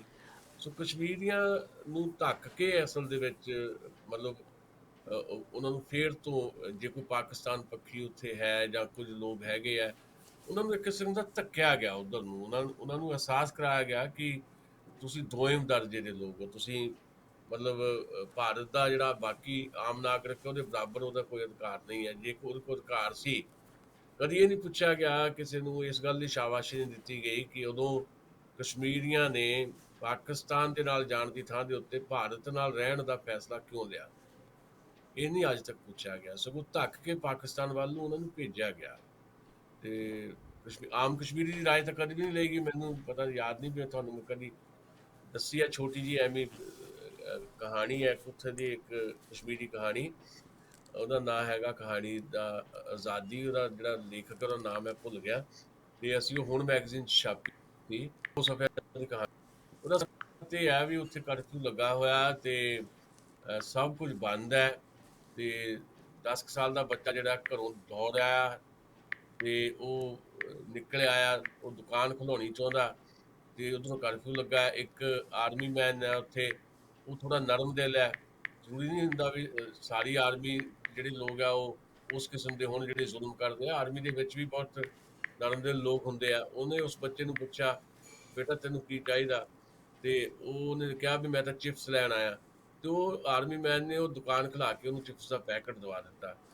ਚਿਪਸ ਦਾ ਪੈਕਟ ਦਿੰਦਿਆਂ ਉਸ ਆਰਮੀ ਮੈਨ ਨੇ ਉਸ ਬੱਚੇ ਨੂੰ ਪੁੱਛਿਆ, ਬੇਟਾ ਹੋਰ ਕੀ ਚਾਹੀਦਾ, ਤਾਂ ਉਹਦਾ ਜਵਾਬ ਸੀ ਆਜ਼ਾਦੀ। ਹੁਣ ਉਹਦੀ ਆਜ਼ਾਦੀ ਦਾ ਜਿਹੜੀ ਵਿਆਖਿਆ ਆ ਉਹ ਆਜ਼ਾਦੀ ਨਹੀਂ ਹੈ, ਜਿਹੜੀ ਆਜ਼ਾਦੀ ਦੀ ਲੜਾਈ ਜਿਹੜੀ ਆ ਉੱਥੇ ਹਥਿਆਰਬੰਦ ਰੂਪ ਵੀ ਅਖਤਿਆਰ ਕਰ ਜਾਂਦੀ ਹੈ, ਜਾਂ ਜਿਹੜੇ ਉੱਥੇ ਜਲਸੇ ਜਲੂਸ ਨਿਕਲਦੇ ਨੇ ਉਹ ਬਕਾਇਦਾ ਸੰਵਿਧਾਨਕ ਤੌਰ ਦੇ ਉੱਤੇ ਆਪਣੀ ਲੜਾਈ ਲੜਨ ਵਾਲੇ ਵੀ ਲੋਕ ਹੈ। ਉਹ ਅਰਥ ਨਹੀਂ ਉਸ ਬੱਚੇ ਦੀ ਆਜ਼ਾਦੀ ਦੀ, ਉਸ ਬੱਚੇ ਨੂੰ ਤਾਂ ਚਿਪਸ ਲੈਣ ਦੀ ਵੀ ਆਜ਼ਾਦੀ ਨਹੀਂ ਹੈ। ਉਹਦੀ ਆਜ਼ਾਦੀ ਤੇ ਹੈ ਵੀ ਮੈਨੂੰ ਚਿਪਸ ਲੈਣ ਦੀ ਤਾਂ ਆਜ਼ਾਦੀ ਮਿਲੇ। ਇਹ ਹਰ ਆਮ ਕਸ਼ਮੀਰੀ ਨੇ ਸਾਰੇ ਦੁੱਖ ਉੱਥੇ ਭੋਗੇ ਆ। ਜੇ ਜਦੋਂ ਗੱਲ ਚੱਲਦੀ ਆ ਵੀ ਹਾਂ ਵੀ ਉਹਦਾ ਕਸ਼ਮੀਰ ਦਾ ਫੈਸਲਾ ਕੀ ਹੋਣਾ ਚਾਹੀਦਾ, ਤੁਸੀਂ ਕਿਸੇ ਦੀ ਰਾਏ ਤੋਂ ਬਿਨਾਂ ਉਹਨੇ ਤੇ ਉਹ ਫੈਸਲਾ ਠੋਸ ਸੁਣ ਸਕਦੇ ਆ। ਨਾ ਤਾਂ ਇਹ ਤੁਹਾਨੂੰ ਕੁਦਰਤ ਆਗਿਆ ਦਿੰਦੀ ਹੈ, ਨਾ ਇਹ ਤੁਹਾਡਾ ਸੰਵਿਧਾਨ ਤੁਹਾਨੂੰ ਆਗਿਆ ਦਿੰਦਾ, ਪਰ ਉਹਦੇ ਬਾਵਜੂਦ ਵੀ ਕੁਦਰਤ ਤੇ ਸੰਵਿਧਾਨ ਦੇ ਨਾਲ ਖਿਲਵਾੜ ਕੀਤਾ ਗਿਆ। ਕਸ਼ਮੀਰ ਦਾ ਇਸ਼ੂ ਹੋਵੇ ਚਾਹੇ ਕਿਸਾਨਾਂ ਦਾ ਇਸ਼ੂ ਹੋਵੇ, ਇੱਥੇ ਵੀ ਬਿਨਾਂ ਕਿਸੇ ਦੀ ਰਾਏ ਤੋਂ ਜਿਹੜੀਆਂ ਰਿਪਰੈਜ਼ੈਂਟ ਕਰਦੀਆਂ ਨੇ ਕਿਸਾਨਾਂ ਨੂੰ, ਭਾਰਤ ਦੇ ਕਿਸਾਨ ਨੂੰ, ਉਹ ਜਥੇਬੰਦੀਆਂ ਦੇ ਰੂਪ ਦੇ ਵਿੱਚ ਕਿਸੇ ਨਾਲ ਕੋਈ ਗੱਲ ਨਹੀਂ ਕੀਤੀ ਗਈ, ਕਿਸੇ ਦੀ ਕੋਈ ਰਾਏ ਨਹੀਂ ਲਈ ਗਈ। ਇਹ ਵੀ ਜਿੱਥੇ ਕੁਦਰਤ ਦੇ ਨਾਲ ਖਿਲਵਾੜ ਹੈ ਉੱਥੇ ਭਾਰਤੀ ਸੰਵਿਧਾਨ ਦਾ ਵੀ ਮਰਡਰ ਹੈ। ਇਹ ਕੁਝ ਭਾਰਤ ਦੇ ਵਿੱਚ ਜੇ ਹੋ ਰਿਹਾ ਤੇ ਫਿਰ ਉਹਦੇ ਖਿਲਾਫ ਜੇ ਹੁਣ ਕਿਸਾਨ ਅੰਦੋਲਨ ਸਾਡੇ ਸਾਹਮਣੇ ਦਿਖਾਈ ਦੇ ਰਿਹਾ ਤਾਂ ਲਾਜ਼ਮੀ ਤੌਰ ਤੇ ਉਹਨੂੰ ਸਲੂਟ ਕਰਨਾ ਬਣਦਾ ਵੀ ਲੋਕ ਲੜ ਰਹੇ ਨੇ, ਤੇ ਲੜਾਈ ਵੀ ਐਸੀ ਜਿਸ ਲੜਾਈ ਨੇ ਦੁਨੀਆ ਨੂੰ ਵੀ ਇੱਕ ਰਸਤਾ ਦਿਖਾਇਆ ਵੀ ਸ਼ਾਂਤਮਈ ਤਰੀਕੇ ਦੇ ਨਾਲ ਆਪਣੇ ਹਕੂਕਾਂ ਲਈ ਕਿਵੇਂ ਲੜਿਆ ਜਾ ਸਕਦਾ। ਦਸਾਂਝ ਸਾਹਿਬ, ਤੁਸੀਂ ਜ਼ਿਕਰ ਕੀਤਾ ਕਿ ਕਸ਼ਮੀਰੀਆਂ ਦੀ ਇਸ ਗੱਲ ਨੂੰ ਕਿਸੇ ਨੇ ਨਹੀਂ ਗੌਲਿਆ ਕਿ ਉਹਨਾਂ ਨੇ ਦੇਸ਼ ਦੀ ਵੰਡ ਵੇਲੇ ਭਾਰਤ ਨਾਲ ਰਹਿਣ ਦਾ ਨਿਰਣਾ ਲਿਆ ਸੀਗਾ। ਅਗਰ ਉਸ ਤੋਂ ਬਾਅਦ ਦਾ ਵੀ ਵੇਖੀਏ, 1965 ਦਾ ਜਿਹੜਾ ਯੁੱਧ ਹੋਇਆ, ਉਦੋਂ ਪਾਕਿਸਤਾਨ ਵਿੱਚ ਅਯੂਬ ਖਾਨ ਹਰਾਂ ਨੂੰ ਇਸ ਤਰ੍ਹਾਂ ਲੱਗਦਾ ਸੀਗਾ ਕਿ ਕਸ਼ਮੀਰੀ ਸਾਡੇ ਨਾਲ ਨੇ ਦਿਲੋਂ, ਤੇ ਉਹਨਾਂ ਨੇ ਇੱਕ ਆਪਰੇਸ਼ਨ, ਉਹਦਾ ਨਾਂ ਸੀ ਸ਼ਾਇਦ ਗਿਬਰਾਲਟਰ ਆਪਰੇਸ਼ਨ, ਉਹਦੇ ਤਹਿਤ ਬਹੁਤ ਸਾਰੇ ਫੌਜੀ ਤੇ ਨੀਮ ਫੌਜੀ ਦਲ ਜਿਹੜੇ ਆ ਸਿਵਲੀਅਨ ਦੇ ਭੇਸ 'ਚ ਇੰਡੀਆ ਵਾਲੇ ਪਾਸੇ ਇੰਟਰ ਕਰ ਦਿੱਤੇ ਸੀ। ਉਹਨਾਂ ਕੋਲ ਭਾਰੀ ਮਾਤਰਾ 'ਚ ਹਥਿਆਰ ਸੀ ਤੇ ਉਹਨਾਂ ਕੋਲ ਰਿਪੋਰਟਾਂ ਸੀ ਕਿ ਕਸ਼ਮੀਰੀ ਤੇ ਉਸੇ ਵੇਲੇ ਤੁਹਾਡੇ ਨਾਲ ਖੜੇ ਹੋ ਜਾਣਗੇ। ਹੋਇਆ ਉਲਟੇ ਕਿ ਕਸ਼ਮੀਰੀਆਂ ਨੇ ਜਿੱਥੇ ਕਿਤੇ ਵੀ ਉਹ ਲੋਕ ਵੇਖੇ ਉਹਦੀ ਸੂਚਨਾ ਅਥਾਰਟੀ ਨੂੰ ਦਿੱਤੀ ਤੇ ਉਹਨਾਂ ਨੂੰ ਅਰੈਸਟ ਕਰਾਇਆ। ਉਲਟਾ ਕੰਮ ਪਿਆ ਸਾਰਾ ਉਹਨਾਂ ਨੂੰ ਕਿ ਕਸ਼ਮੀਰੀਆਂ ਨੇ ਉਦੋਂ ਤਨੋ ਮਨੋ ਭਾਰਤ ਦੀ ਆਰਮੀ ਦਾ, ਭਾਰਤ ਦਾ ਸਹਿਯੋਗ ਕੀਤਾ। ਪਰ ਜਿਸ ਤਰੀਕੇ ਨਾਲ ਉਹਨਾਂ ਨਾਲ ਨਜਿੱਠਿਆ ਗਿਆ ਲਗਾਤਾਰ, ਤੇ ਹੌਲੀ ਹੌਲੀ ਜਿਹੜਾ ਰੋਹ ਆ ਵੱਧਦਾ ਗਿਆ, ਤੇ 89 ਚ ਜਾ ਕੇ ਆਪਾਂ ਦੇਖਿਆ ਕਿ ਉੱਥੇ ਕਾਫੀ ਜ਼ਿਆਦਾ ਫਿਰ ਘਮਸਾਨ ਮਚਿਆ, ਤੇ ਉਸ ਤੋਂ ਬਾਅਦ ਹੁਣ ਤੱਕ ਵੀ ਹਾਲਾਤ ਸਾਜ਼ਗਾਰ ਨਹੀਂ ਹੋ ਸਕੇ। ਵੈਸੇ ਤਾਂ ਦੋਨਾਂ ਕਸ਼ਮੀਰਾਂ ਦੀ ਹਾਲਤ ਇਹੀ ਹੈ, ਜਿਹੜਾ ਮਕਬੂਜ਼ਾ ਕਸ਼ਮੀਰ ਜਿਹਨੂੰ ਆਪਾਂ ਕਹਿੰਦੇ ਆ ਪਾਕਿਸਤਾਨੀ ਕਬਜ਼ੇ ਵਾਲਾ ਕਸ਼ਮੀਰ, ਉੱਥੇ ਵੀ ਹਾਲਤ ਕੋਈ ਵੱਖਰੀ ਨਹੀਂ ਹੈ, ਉੱਥੇ ਵੀ ਇਸੇ ਤਰ੍ਹਾਂ ਦੇ ਹਾਲਾਤ ਨੇ, ਤੇ ਇੱਧਰ ਸਾਡੇ ਵਾਲੇ ਕਸ਼ਮੀਰ ਦੇ ਵਿੱਚ ਵੀ ਇਸੇ ਕਿਸਮ ਦੇ ਹਾਲਾਤ ਹੈ। ਸੋ ਸਹੀ ਤਰੀਕੇ ਦੇ ਨਾਲ ਜੇ ਨਜਿੱਠਿਆ ਜਾਂਦਾ ਇਹਨਾਂ ਮਾਮਲਿਆਂ ਨੂੰ ਤਾਂ ਸ਼ਾਇਦ ਦੁਨੀਆ 'ਚ ਕਿਹਾ ਜਾਂਦਾ ਵੀ ਜਿਹੜਾ ਸਵਰਗ ਹੈ ਉਹ ਕਸ਼ਮੀਰ ਦੀ ਧਰਤੀ ਨੂੰ ਕਿਹਾ ਜਾਂਦਾ ਹੈ। ਤੇ ਹੁਣ ਉਸ ਸਵਰਗ ਦਾ ਜਿਸ ਕਿਸਮ ਦੇ ਨਾਲ ਜਿਹੜਾ ਉਹਨੂੰ ਨਰਕ ਕੁੰਡ ਦੇ ਵਿੱਚ ਬਦਲ ਦਿੱਤਾ ਗਿਆ, ਉਹਦੇ ਲਈ ਜ਼ਿੰਮੇਵਾਰ ਤਾਂ ਇਹੀ ਧਿਰਾਂ ਨੇ ਤੇ ਚਾਹੇ ਜਿਹੜੀਆਂ ਧਿਰਾਂ ਹੁਣ ਇਸ ਵੇਲੇ ਕਾਬਜ਼ ਨੇ ਜਾਂ ਇਸ ਤੋਂ ਪਹਿਲਾਂ ਜਿਹੜੀਆਂ ਧਿਰਾਂ ਰਹੀਆਂ, ਸ਼ੁਰੂ ਤੋਂ ਹੀ ਜਿਸ ਕਿਸਮ ਦਾ ਜਿਹੜਾ ਆ ਖਾਸ ਤੌਰ ਤੇ ਸਪੈਸ਼ਲੀ ਕਸ਼ਮੀਰ ਨਾਲ ਜਿਹੜਾ ਵਿਹਾਰ ਕੀਤਾ ਗਿਆ, ਉਹਦੇ ਸਿੱਟੇ ਬੜੇ ਖਤਰਨਾਕ ਨਿਕਲੇ ਨੇ। ਤੇ ਏਦਾਂ ਹੀ ਪੰਜਾਬ ਦੇ ਨਾਲ ਵੀ ਇਸੇ ਕਿਸਮ ਦਾ ਵਿਹਾਰ ਕੀਤਾ ਗਿਆ, ਜਦ ਕਿ ਪੰਜਾਬੀਆਂ ਨੇ ਵੀ ਤੇ ਕਸ਼ਮੀਰੀਆਂ ਨੇ ਵੀ ਸਦਾ ਹੀ ਜਿਹੜਾ ਆ ਬਹੁਤ ਵੱਡਾ ਹਿੱਸਾ ਜਿਹੜਾ ਦੇਸ਼ ਦੀ ਆਨ ਬਾਨ ਸ਼ਾਨ ਦੇ ਵਿੱਚ ਪਾਇਆ। ਹਾਲੇ ਵੀ ਜਿਹੜੇ ਹੁਣ ਕਸ਼ਮੀਰੀ ਉੱਥੋਂ ਮਤਲਬ ਬਹੁਤੇ ਬੱਚੇ ਮੈਂ ਦੇਖ ਰਿਹਾ ਨਾ ਜੀ, ਜਿਹੜੇ ਇੱਥੇ ਹਾਲਾਤ ਸਾਜ਼ਗਾਰ ਨਹੀਂ ਸੀ ਪਿਛਲੇ ਲੰਬੇ ਸਮੇਂ ਤੋਂ, ਤੁਸੀਂ 89 ਦਾ ਜ਼ਿਕਰ ਕੀਤਾ, ਉਦੋਂ ਤੋਂ ਲਗਾਤਾਰ ਵਿਗੜੇ, ਤੇ ਬਹੁਤੇ ਬੱਚੇ ਜਿਹੜੇ ਆ ਸਾਡੇ ਇੱਥੇ ਪੰਜਾਬ 'ਚ ਆ ਕੇ ਪੜ੍ਹਦੇ ਆ, ਦਿੱਲੀ 'ਚ ਆ ਕੇ ਪੜ੍ਹਦੇ ਆ। ਔਰ ਸਾਡੇ ਇੱਥੇ ਜਿਹੜੇ ਪ੍ਰਾਈਵੇਟ ਇੰਸਟੀਟਿਊਸ਼ਨ ਬਣ ਗਏ ਬਹੁਤ ਵੱਡੇ ਪੱਧਰ ਦੇ ਉੱਤੇ, ਉਹਦੇ 'ਚ ਜੇ ਦੇਖੋ ਤਾਂ ਵੱਡੀ ਤਾਦਾਦ ਦੇ ਵਿੱਚ ਕਸ਼ਮੀਰੀ ਬੱਚੇ ਆ ਕੇ ਪੜ੍ਹ ਰਹੇ ਆ। ਉਹ ਭਾਰਤ ਦੇ ਨਾਲ ਹੀ ਰਹਿਣਾ ਚਾਹੁੰਦੇ ਆ ਜੇ ਇੱਥੇ ਆ ਕੇ ਪੜ੍ਹ ਰਹੇ ਆ ਤਾਂ, ਤੇ ਉਹਨਾਂ ਨੂੰ ਵੀ ਇੱਥੇ ਪੇਸ਼ ਕੀਤਾ ਜਾਂਦਾ ਰਿਹਾ। ਜਿੱਦਾਂ ਹੁਣ JNU ਦਾ ਮਸਲਾ ਸੀ, ਜਾਂ ਯੂਨੀਵਰਸਿਟੀਆਂ ਕਾਲਜਾਂ ਦੇ ਵਿੱਚ ਜੇ ਕੋਈ ਇਸ ਗੱਲ ਦਾ ਵਿਰੋਧ ਕਰਦਾ ਹੈ ਵੀ ਭਾਰਤ ਦੇ ਉੱਤੇ ਜਿਹੜਾ ਨਾਗਰਿਕਤਾ ਸੋਧ ਕਾਨੂੰਨ ਦਾ ਜਿਹੜਾ ਲਿਆਂਦਾ ਗਿਆ ਇਹ ਠੀਕ ਨਹੀਂ ਹੈ, ਇਹਨੂੰ ਵਾਪਸ ਲੈਣਾ ਚਾਹੀਦਾ, ਤੇ ਉਹ ਜੇ ਉਹਨਾਂ 'ਚ ਕਸ਼ਮੀਰੀ ਹੈ ਤੇ ਉਹਨੂੰ ਫਿਰ ਸਿੱਧੇ ਤੌਰ ਦੇ ਉੱਤੇ ਦਹਿਸ਼ਤਗਰਦ ਦਾ ਜਿਹੜਾ ਤਮਗਾ ਉਹਦੇ ਗਲ ਦੇ ਵਿੱਚ ਪਾ ਦਿੱਤਾ ਜਾਂਦਾ। ਇਹ ਜਿਹੜਾ ਐਟੀਟਿਊਡ ਹੈ ਜੀ, ਇਹਨੇ ਹੀ ਅਸਲ ਦੇ ਵਿੱਚ ਵੱਖ-ਵੱਖ ਮੁਲਕ ਦੇ ਹਿੱਸਿਆਂ ਦੇ ਵਿੱਚ ਬਗਾਵਤੀ ਕਿਸਮ ਦੀਆਂ ਜਿਹੜੀਆਂ ਲਹਿਰਾਂ ਖੜੀਆਂ ਕੀਤੀਆਂ ਸੀ। ਇਸੇ ਕਰਕੇ ਜਦੋਂ ਤੁਸੀਂ ਮਤਲਬ ਧੱਕਾ ਇਸ ਲੈਵਲ ਤੇ ਵੱਧ ਜਾਂਦਾ ਹੈ ਤੇ ਫਿਰ ਉਹਦੇ ਵਿੱਚੋਂ ਹੀ ਕੁਝ ਜਿਹੜੇ ਲੋਕ ਨੇ ਉਹ ਡਿਜ਼ਾਈਨ ਕਰਦੇ ਆਪਣੀ ਪੋਲੀਟਿਕਸ, ਤੇ ਐ ਲੱਗਦਾ ਕਿ ਖਬਰੇ ਪੰਜਾਬ ਦਾ ਹਰ ਸਿੱਖ ਖਾਲਿਸਤਾਨ ਮੰਗਦਾ ਸੀ। ਇਹਦੇ ਵਿੱਚੋਂ ਹੀ ਉੱਥੇ ਪੱਛਮੀ ਬੰਗਾਲ ਦੇ ਵਿੱਚ ਜਾ ਕੇ ਗੋਰਖਾਲੈਂਡ ਦੀ ਲੜਾਈ ਦਾ ਇੱਕ ਕਨਸੈਪਟ ਸ਼ੁਰੂ ਹੋ ਜਾਂਦਾ, ਇਹਦੇ ਵਿੱਚੋਂ ਹੀ ਗੋਰਖਾਲੈਂਡ ਦੀ ਲੜਾਈ ਸ਼ੁਰੂ ਹੋ ਜਾਂਦੀ ਹੈ। ਇਹ ਸਾਰੀਆਂ ਗਲਤੀਆਂ ਜਿਹੜੀਆਂ ਆ ਸਾਡੀ ਸੱਤਾ ਵਧੀਆ ਕੀਤੀਆਂ ਹੋਈਆਂ ਉਹ ਜ਼ਰੂਰ ਬਾਅਦ ਜੀ ਦਸਾਂਝ ਸਾਹਿਬ, ਤੁਹਾਡੀ ਆਵਾਜ਼ ਥੋੜੀ ਜਿਹੀ ਖਰਾਬ ਹੋਈ ਹੈ, ਮੈਂ ਚੈੱਕ ਕਰਦਾ ਵੀ ਕੀ ਕਾਰਨ ਹੈ। ਜਿਹੜੀ ਗੱਲ ਮੈਂ ਹਾਂ ਬਿਲਕੁਲ ਠੀਕ ਹੈ ਜੀ, ਆਵਾਜ਼ ਬਿਲਕੁਲ ਠੀਕ ਹੋ ਗਈ ਹੈ ਸਰ, ਬਿਲਕੁਲ ਠੀਕ ਹੈ ਹੁਣ।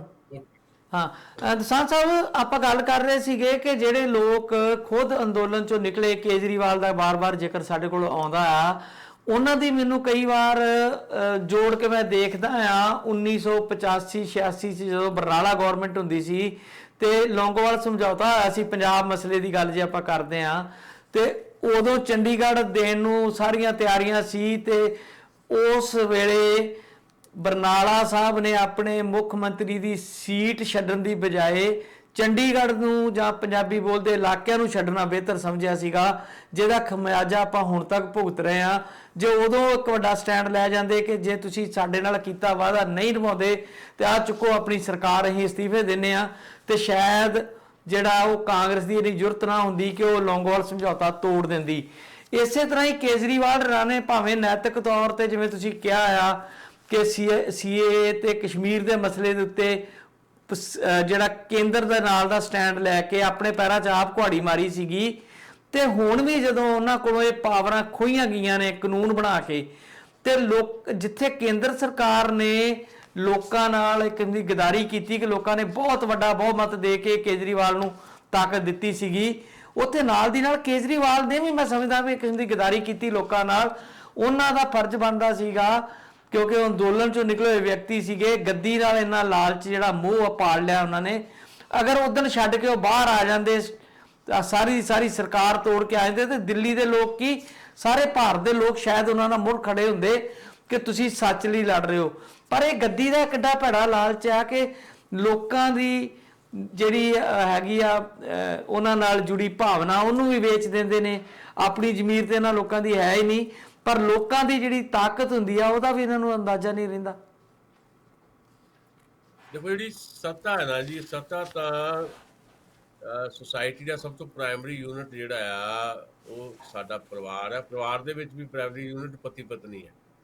ਸੱਤਾ ਦਾ ਪਤੀ ਪਤਨੀ ਦਾ ਜਿਹੜਾ ਸੰਘਰਸ਼ ਆ ਉੱਥੇ ਦੀ ਮਾਣ ਹੈਗੀ, ਨਿੱਕਾ ਜਿਹਾ 2 ਮੈਂਬਰੀ ਜਿਹੜਾ ਪਰਿਵਾਰ ਹੁੰਦਾ ਉੱਥੇ ਵੀ ਇਸੇ ਕਿਸਮ ਦੀਆਂ ਸਾਰੀਆਂ ਚੀਜ਼ਾਂ ਅਸੀਂ ਦੇਖਦੇ ਆ। ਅਰਵਿੰਦ ਕੇਜਰੀਵਾਲ ਨੇ ਇੱਕ ਵਾਰ ਨਹੀਂ ਕਈ ਵਾਰ ਇਸ ਤਰ੍ਹਾਂ ਦਾ ਰੰਗ ਦਿਖਾਇਆ ਜਿੱਥੋਂ ਪਤਾ ਲੱਗਦਾ ਹੈ ਕਿ ਉਹਨਾਂ ਦੀ ਕਹਿਣੀ ਤੇ ਕਰਨੀ 'ਚ ਬਹੁਤ ਵੱਡਾ ਅੰਤਰ ਹੈ।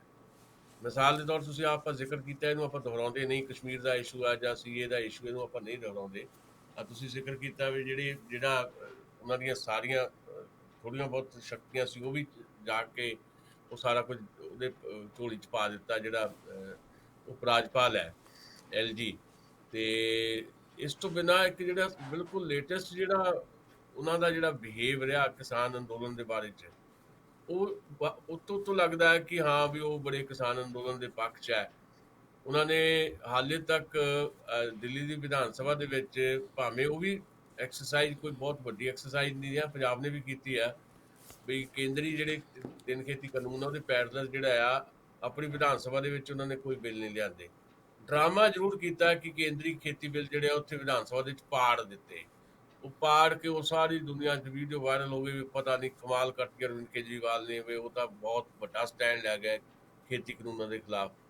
ਪਰ ਰਿਐਲਿਟੀ ਇਹ ਸੀ ਕਿ ਉਹ ਜਿਹੜੇ ਪਾੜੇ ਸੀ ਉਧਰੋਂ ਕਾਨੂੰਨ, ਉਸ ਤੋਂ ਪਹਿਲੇ ਇੱਕ ਨੋਟੀਫਿਕੇਸ਼ਨ ਉਹ ਜਾਰੀ ਕਰ ਚੁੱਕੇ ਸੀ ਵੀ ਦਿੱਲੀ ਦੇ ਵਿੱਚ 3 ਖੇਤੀ ਕਾਨੂੰਨ ਲਾਗੂ ਕੀਤੇ ਜਾਣਗੇ, ਚਾਹੇ ਦਿੱਲੀ ਦਾ ਜਿੰਨਾ ਵੀ ਏਰੀਆ ਆਉਂਦਾ ਸਾਰਾ ਉੱਥੇ ਐਗਰੀਕਲਚਰ ਵਾਲਾ। ਇਹ ਤੋਂ ਪਤਾ ਲੱਗਦਾ ਹੈ ਕਿ ਤੁਹਾਡੀ ਕਹਿਣੀ ਤੇ ਕਰਨੀ ਹੋ ਰਿਹਾ, ਰਿਐਲਿਟੀ ਦੇ ਵਿੱਚ ਤੁਸੀਂ ਹੋ ਰਿਹਾ। ਪਾਪੂਲਿਜ਼ਮ ਦੀ ਜਿਹੜੀ ਪੋਲਿਟਿਕਸ ਹੈ ਉਹ ਕਰਨ ਦਾ ਉਹਨਾਂ ਨੂੰ ਤਰੀਕਾ ਆਉਂਦਾ ਆ, ਗੱਲਾਂ ਕਰਨੀਆਂ ਆਉਂਦੀਆਂ ਆ, ਬਹੁਤ ਸਾਰੇ ਲੌਜਿਕ ਵੀ ਲੈ ਆਉਂਦੇ ਆ, ਤੇ ਲੱਗਦਾ ਹੈ ਕਿ ਇਹ ਬੜੇ ਵੱਡੇ ਇਨਕਲਾਬੀ ਹੈ। ਤੇ ਪਰ ਰਿਐਲਿਟੀ ਦੇ ਵਿੱਚ ਜਿਹੜਾ ਐਕਸਰਸਾਈਜ਼ ਕਰਦੇ ਨੇ ਪੋਲੀਟੀਕਲੀ, ਉਹ ਸਾਰਾ ਕੁਝ ਲਗਭਗ ਉਸ ਢੰਗ ਦਾ ਹੀ ਉਹਨਾਂ ਨੇ ਡਿਜ਼ਾਈਨ ਕੀਤਾ ਹੋਇਆ ਜਿਸ ਢੰਗ ਦੀ ਜਿਹੜੀ ਰਾਜਨੀਤੀ ਹੈ ਭਾਰਤੀ ਜਨਤਾ ਪਾਰਟੀ ਦੀ ਹੈ। ਸਿਰਫ ਇੱਕ ਮਸ਼ਹੂਰੀ ਦੀ ਸਿਆਸਤ ਦਾ ਵੱਲ ਉਹਨਾਂ ਦੇ ਕੋਲ ਹੈ।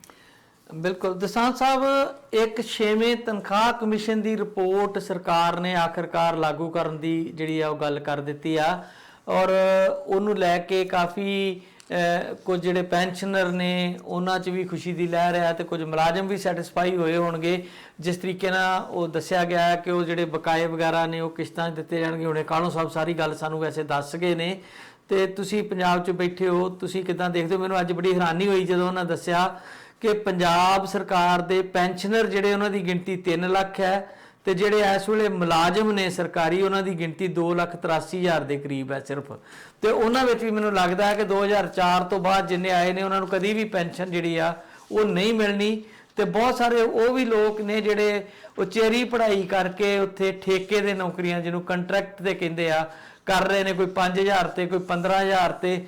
ਕਾਲਜਸ ਦੇ ਵਿੱਚ PhD ਕਰਕੇ, MPhil ਕਰਕੇ, PhD ਕਰਕੇ 12 ਤੋਂ 15,000 ਦੀ ਜੌਬ ਮਿਲਦੀ ਆ ਲੈਕਚਰਾਰ ਦੀ, ਤੇ ਉਹਨਾਂ ਨੂੰ ਕੋਈ ਵੀ ਹੋਰ ਸਰਵਿਸ ਦਾ ਬੈਨੀਫਿਟ ਜਿਹੜਾ ਉਹ ਨਹੀਂ ਦਿੱਤਾ ਜਾਂਦਾ।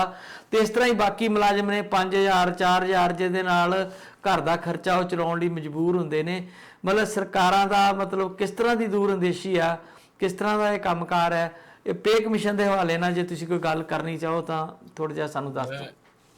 ਵੈਸੇ ਤਾਂ ਪ੍ਰੋਫੈਸਰ ਜਗੀਰ ਕਾਹਲੋਂ ਬਹੁਤ ਵਧੀਆ ਗੱਲ ਇੱਥੇ ਕਰ ਗਏ ਹੋਣਗੇ, ਉਹ ਸਾਰੀਆਂ ਗੱਲਾਂ ਮੈਂ ਦੁਹਰਾਉਂਦਾ ਨਹੀਂ। ਮੇਰੀ ਅਸਲ ਦੇ ਵਿੱਚ ਇਹਨਾਂ ਮਾਮਲਿਆਂ 'ਚ ਖਾਸ ਤੌਰ 'ਤੇ ਪੇ ਕਮਿਸ਼ਨ ਜਾਂ ਹੋਰ ਜਿਹੜੇ ਇੱਦਾਂ ਦੇ ਮਾਮਲੇ, ਮਤਲਬ ਤਕਨੀਕੀ ਤੌਰ 'ਤੇ ਮੇਰੀ ਜਾਣਕਾਰੀ ਵੀ ਅਲਪ ਹੈ, ਪਰ ਮੈਂ ਹੋਰ ਐਂਗਲ ਤੋਂ ਗੱਲ ਕਰਨੀ ਚਾਹੁੰਦਾ। ਮੋਟੇ ਤੌਰ ਤੇ ਕਹੀਏ ਤੇ ਪੈਸੇ ਧੇਲੇ ਦੇ ਮਾਮਲੇ 'ਚ ਅਲਪ ਹੀ ਆਪਾਂ ਸਾਰੇ।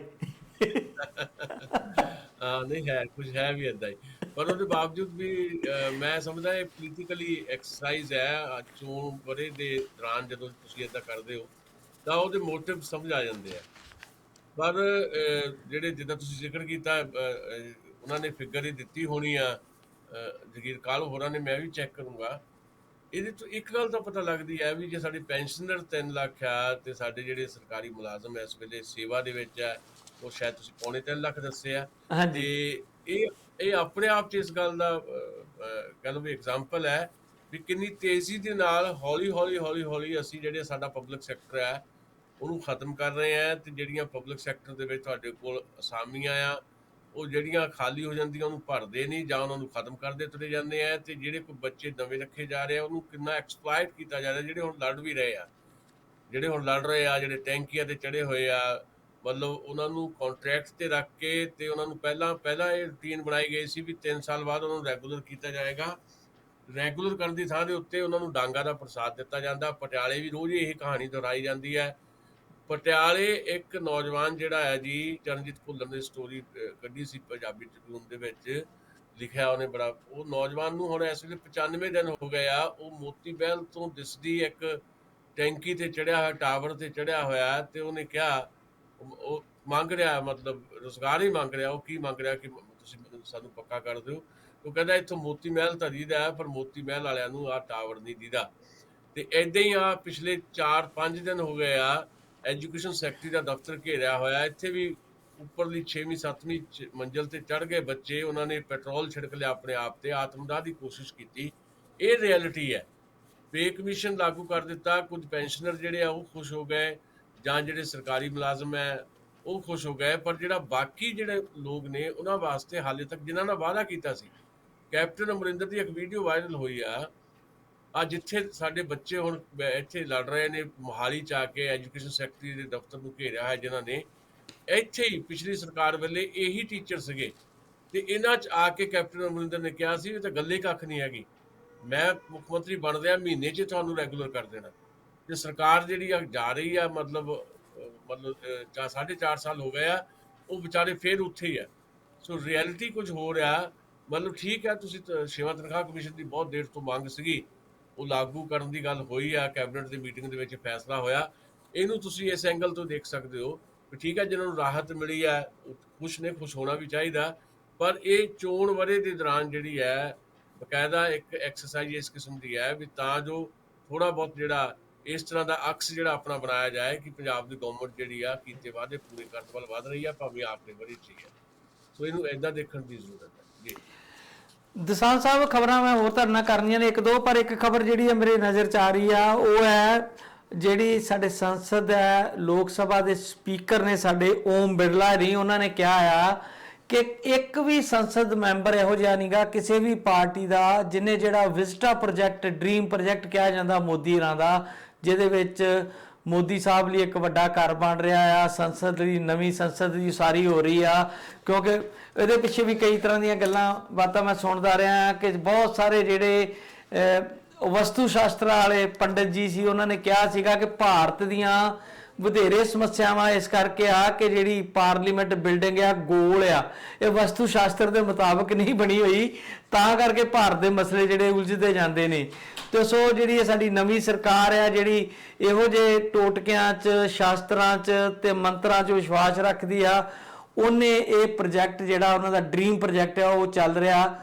ਤੇ ਹੈਰਾਨੀ ਦੀ ਗੱਲ ਇਹ ਆ ਕਿ ਇੱਕ ਵੀ ਸੰਸਦ ਮੈਂਬਰ ਇਹੋ ਜਿਹਾ ਨਹੀਂ ਜਿਨੇ ਉਸ ਪ੍ਰੋਜੈਕਟ ਦਾ ਓਮ ਬਿਰਲਾ ਦੇ ਮੁਤਾਬਕ ਇਹਦਾ ਵਿਰੋਧ ਕੀਤਾ ਹੋਵੇ।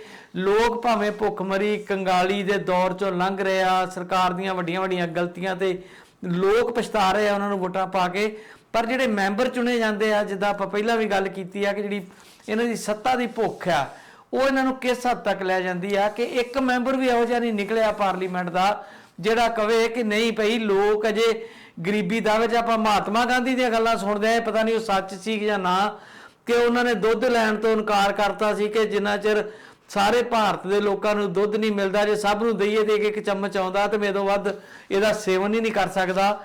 ਪਤਾ ਨਹੀਂ ਉਹ ਵੀ ਗਾਂਧੀ ਰਾਂ ਨੂੰ ਉੱਪਰ ਚੁੱਕਣ ਲਈ ਕਿਹਾ ਗਿਆ ਹੋਵੇ, ਪਰ ਕਿਹਾ ਇਹ ਜਾਂਦਾ ਹੈ ਕਿ ਕਿਸੇ ਜ਼ਮਾਨੇ 'ਚ ਲੀਡਰ ਜਿਹੜੇ ਆ ਲੋਕਾਂ ਬਾਰੇ ਕਰਦੇ ਨਹੀਂ, ਘੱਟੋ ਘੱਟ ਸੋਚਦੇ ਤੇ ਸੀ, ਪਰ ਹੁਣ ਵਾਲੇ ਤੇ ਕੁਝ ਗੱਲ ਹੀ ਨਹੀਂ ਸੋਚ ਰਹੇ। ਦੇਖੋ, ਪਿਛਲੇ 40 ਸਾਲ ਤੋਂ ਜਿਵੇਂ ਬੜੀ ਤੇਜ਼ੀ ਦੇ ਨਾਲ ਚੀਜ਼ਾਂ ਬਦਲੀਆਂ ਹੈ, ਦੇਸ਼ ਬਦਲਿਆ, ਦੁਨੀਆ ਬਦਲੀ ਹੈ, ਸਪੈਸ਼ਲੀ ਜਦੋਂ ਤੋਂ ਸਾਰਾ ਕੁਝ, ਜਦੋਂ ਅਸੀਂ ਕਹਿੰਦੇ ਆ ਵੀ ਸਾਰਾ ਕੁਝ ਬੜੀ ਤੇਜ਼ੀ ਨਾਲ ਪਦਾਰਥਵਾਦੀ ਹੁੰਦਾ ਜਾ ਰਿਹਾ ਹੈ, ਤੇ ਉਹਦੇ 'ਚ ਜਿਵੇਂ ਨਵੀਂ ਪਾਲਿਸੀਜ਼ ਜਿਹੜੀਆਂ ਵਰਲਡ ਬੈਂਕ ਦੀਆਂ ਆਈਆਂ ਸਾਰੀ ਦੁਨੀਆ ਦੇ ਵਿੱਚ, ਤੇ ਭਾਰਤ ਵਰਗੇ ਵਿਕਾਸਸ਼ੀਲ ਮੁਲਕਾਂ ਦੇ ਵਿੱਚ ਉਹਦਾ ਅਸਰ ਬੜੀ ਤੇਜ਼ੀ ਨਾਲ ਦੇਖਿਆ ਗਿਆ। ਉਹਦੇ ਨਾਲ ਨਾਲ ਪੋਲੀਟਿਕਸ ਵੀ ਜਿਹੜੀ ਬਦਲਦੀ ਚਲੀ ਗਈ। ਸਿਆਸਤ ਬਾਰੇ ਮੈਂ ਕਹਿੰਦਾ ਹੁੰਦਾ ਕਿ ਜਿਹੜੀ ਸਾਡੀ ਹੁਣ ਭਾਰਤ ਦੀ ਸਿਆਸਤ ਹੈ, ਤੁਸੀਂ ਜ਼ਿਕਰ ਕੀਤਾ ਵੀ ਕੁਝ ਤਾਂ ਚੰਗਾ ਸੀ, ਉਹ ਚੰਗਾ ਸੀ ਉਦੋਂ 40 ਸਾਲ ਪਹਿਲਾਂ ਤੱਕ ਵੀ, ਜਦੋਂ ਕੋਈ ਵੀ ਭਾਰਤੀ ਸਿਆਸਤ ਦੇ ਵਿੱਚ ਕੋਈ ਆਉਂਦਾ ਸੀ, ਚਾਹੇ ਉਹਦੀ ਵਿਚਾਰਧਾਰਾ ਕੋਈ ਵੀ ਹੋਵੇ, ਪਰ ਉਹ ਸਿਆਸਤ 'ਚ ਆਉਂਦਾ ਸੀ ਤੇ ਨਾਲ ਸੇਵਾ ਲਫ਼ਜ਼ ਜਿਹੜਾ ਉਹਨਾਂ ਦੇ ਕਰਮਾਂ ਦੇ ਵਿੱਚ ਕਿਤੇ ਨਾ ਕਿਤੇ ਪਿਆ ਹੁੰਦਾ ਸੀ। ਸੇਵਾ ਲਈ ਆਉਂਦਾ ਸੀ, ਮਿਸ਼ਨ ਲਈ ਆਉਂਦਾ ਸੀ। ਅੱਜ ਸਿਆਸਤ ਜਿਹੜੀ ਹੈ ਸੇਵਾ ਜਾਂ ਮਿਸ਼ਨ ਨਹੀਂ, ਅੱਜ ਸਿਆਸਤ ਵਪਾਰ ਜਾਂ ਮਿਸ਼ਨ ਦੀ ਥਾਂ ਤੇ ਕਮਿਸ਼ਨ ਹੈ, ਤੇ ਕਮਿਸ਼ਨ ਨੂੰ ਵੀ ਮਤਲਬ ਇਸ ਢੰਗ ਦੇ ਨਾਲ ਮਤਲਬ ਡਿਜ਼ਾਈਨ ਕਰ ਲਿਆ ਗਿਆ ਕਿ ਉਹਨੂੰ ਲੀਗਲੀ ਕਰ ਦਿੱਤਾ ਗਿਆ ਵੀ ਇਹ ਤਾਂ ਜ਼ਰੂਰੀ ਹੈ। ਮੈਂ ਤੁਹਾਨੂੰ ਵੈਸੇ ਇੱਕ ਮਿਸਾਲ ਦਿੰਦਾ, ਸਾਡੇ ਪੰਜਾਬ ਪੁਲਿਸ ਦੇ ਵਿੱਚ ਆਮ ਤੌਰ 'ਤੇ ਜਿਹੜਾ ਕੋਈ ਖੜਾ ਹੁੰਦਾ ਇੱਥੇ ਟ੍ਰੈਫਿਕ, ਕਈ ਵਾਰੀ ਟ੍ਰੈਫਿਕ ਵਾਲੇ ਵੀ ਨਹੀਂ ਹੁੰਦੇ, ਟ੍ਰੈਫਿਕ ਪੁਲਿਸ ਵਾਲੇ ਵੀ ਨਹੀਂ ਹੁੰਦੇ, ਉਹ ਖੜੇ ਚੌਕਾਂ ਚੁੱਕਾਂ ਦੇ ਉੱਤੇ, ਤੇ ਜੇ ਕੋਈ ਹੈਲਮਟ ਨਹੀਂ ਲੈ ਕੇ ਜਾ ਰਿਹਾ, ਕਿਸੇ ਨੇ ਬੈਲਟ ਨਹੀਂ ਲਾਈ, ਤੇ ਉਹਨੂੰ ਖੜਾ ਕਰਦੇ ਆ, ਤੇ ਉਹ 200 ਰੁਪਈਆ ਲੈ ਕੇ, 100 ਰੁਪਈਆ ਲੈ ਕੇ, ਤਾਂ ਕੋਈ 500 ਲੈ ਕੇ ਉਹ ਛੱਡ ਦਿੰਦੇ ਆ, ਤੇ ਇਹ ਰਿਸ਼ਵਤ ਹੋ ਗਈ। ਚੰਡੀਗੜ੍ਹ ਦੇ ਵਿੱਚ ਜਿਹੜੇ ਜਿੱਥੇ ਕਹਿੰਦੇ ਵੀ ਟ੍ਰੈਫਿਕ ਰੂਲਸ ਜਿਹੜੇ ਆ ਬੜੇ ਵਧੀਆ ਤਰੀਕੇ ਨਾਲ ਨਿਭਾਏ ਜਾਂਦੇ ਆ, ਠੀਕ ਹੈ ਗੱਲ ਇਹ। ਪਰ ਉੱਥੇ ਜਿਹੜੇ ਚਲਾਨ ਹੁੰਦੇ ਆ, ਮਤਲਬ ਚੰਡੀਗੜ੍ਹ ਦੇ ਵਿੱਚ ਤੁਹਾਨੂੰ ਜਿਹੜਾ ਪੁਲਿਸਮੈਨ ਆ, ਟ੍ਰੈਫਿਕ ਵਾਲਾ ਜਿਹੜਾ, ਉਹ ਛੱਡਦਾ ਨਹੀਂ ਹੈ, ਚਾਹੇ ਤੁਸੀਂ ਕੋਈ ਵੀ ਹੋਵੋ। ਉਹ ਹੰਬਲੀ ਤੁਹਾਡੇ ਨਾਲ ਗੱਲ ਕਰਦਾ ਤੇ ਕਹਿੰਦਾ ਨਹੀਂ ਜੀ ਤੁਹਾਡਾ ਤੁਸੀਂ ਜਿਹੜਾ ਵਾਇਲੇਸ਼ਨ ਕੀਤੀ ਆ, ਤੁਸੀਂ ਰੈੱਡ ਲਾਈਟ ਕ੍ਰਾਸ ਕੀਤੀ ਆ, ਜਾਂ ਤੁਹਾਡਾ ਆਹ ਪ੍ਰੋਬਲਮ ਹੈ, ਤੁਹਾਡਾ ਚਲਾਨ ਹੋਣਾ ਹੀ ਹੋਣਾ। ਉਹ ਚਲਾਨ ਕਰ ਦਿੰਦੇ ਆ। ਤੇ ਉਹਦਾ ਲੀਗਲ ਇਹ ਆ ਵੀ ਉਹ ਜਿਹੜਾ ਚਲਾਨ ਹੈ, ਜਿਹੜਾ ਵੀ ਵਿਅਕਤੀ ਕਰ ਰਿਹਾ ਜਾਂ ਟ੍ਰੈਫਿਕ ਪੁਲਿਸ ਦਾ ਮੁਲਾਜ਼ਮ ਜਿਹੜਾ ਕਰ ਰਿਹਾ, ਜਿਹੜਾ ਵੀ ਉਹ ਚਲਾਨ ਕਰਦਾ, ਉਹ ਚਲਾਨ ਦੀ ਰਾਸ਼ੀ ਜਿਹੜੀ ਆ ਉਹਦੇ ਚੋਂ 30% ਜਿਹੜਾ ਹੈ ਲੀਗਲੀ ਉਹਨੂੰ ਦਿੱਤਾ ਜਾਂਦਾ ਕਮਿਸ਼ਨ ਦੇ ਤੌਰ ਤੇ। ਉਹ ਮਤਲਬ ਇੱਧਰ ਉਹ ਕਮਿਸ਼ਨ ਹੋ ਗਿਆ ਤੇ ਇੱਧਰ ਸਾਡੇ ਉਹ ਰਿਸ਼ਵਤ ਹੋ ਗਈ। ਪੰਜਾਬ ਦੇ ਵਿੱਚ ਗੱਲ ਤਾਂ ਇੱਕੋ ਹੀ ਆ, ਪਰ ਉਹ ਲੀਗਲੀ ਮਿਲ ਰਹੀ ਆ ਉਹਨੂੰ, ਤੇ ਇਸ ਕਰਕੇ ਆਪਣੀ ਡਿਊਟੀ ਉਹ ਨਿਭਾ ਰਿਹਾ ਉਸ ਢੰਗ ਦੇ ਨਾਲ।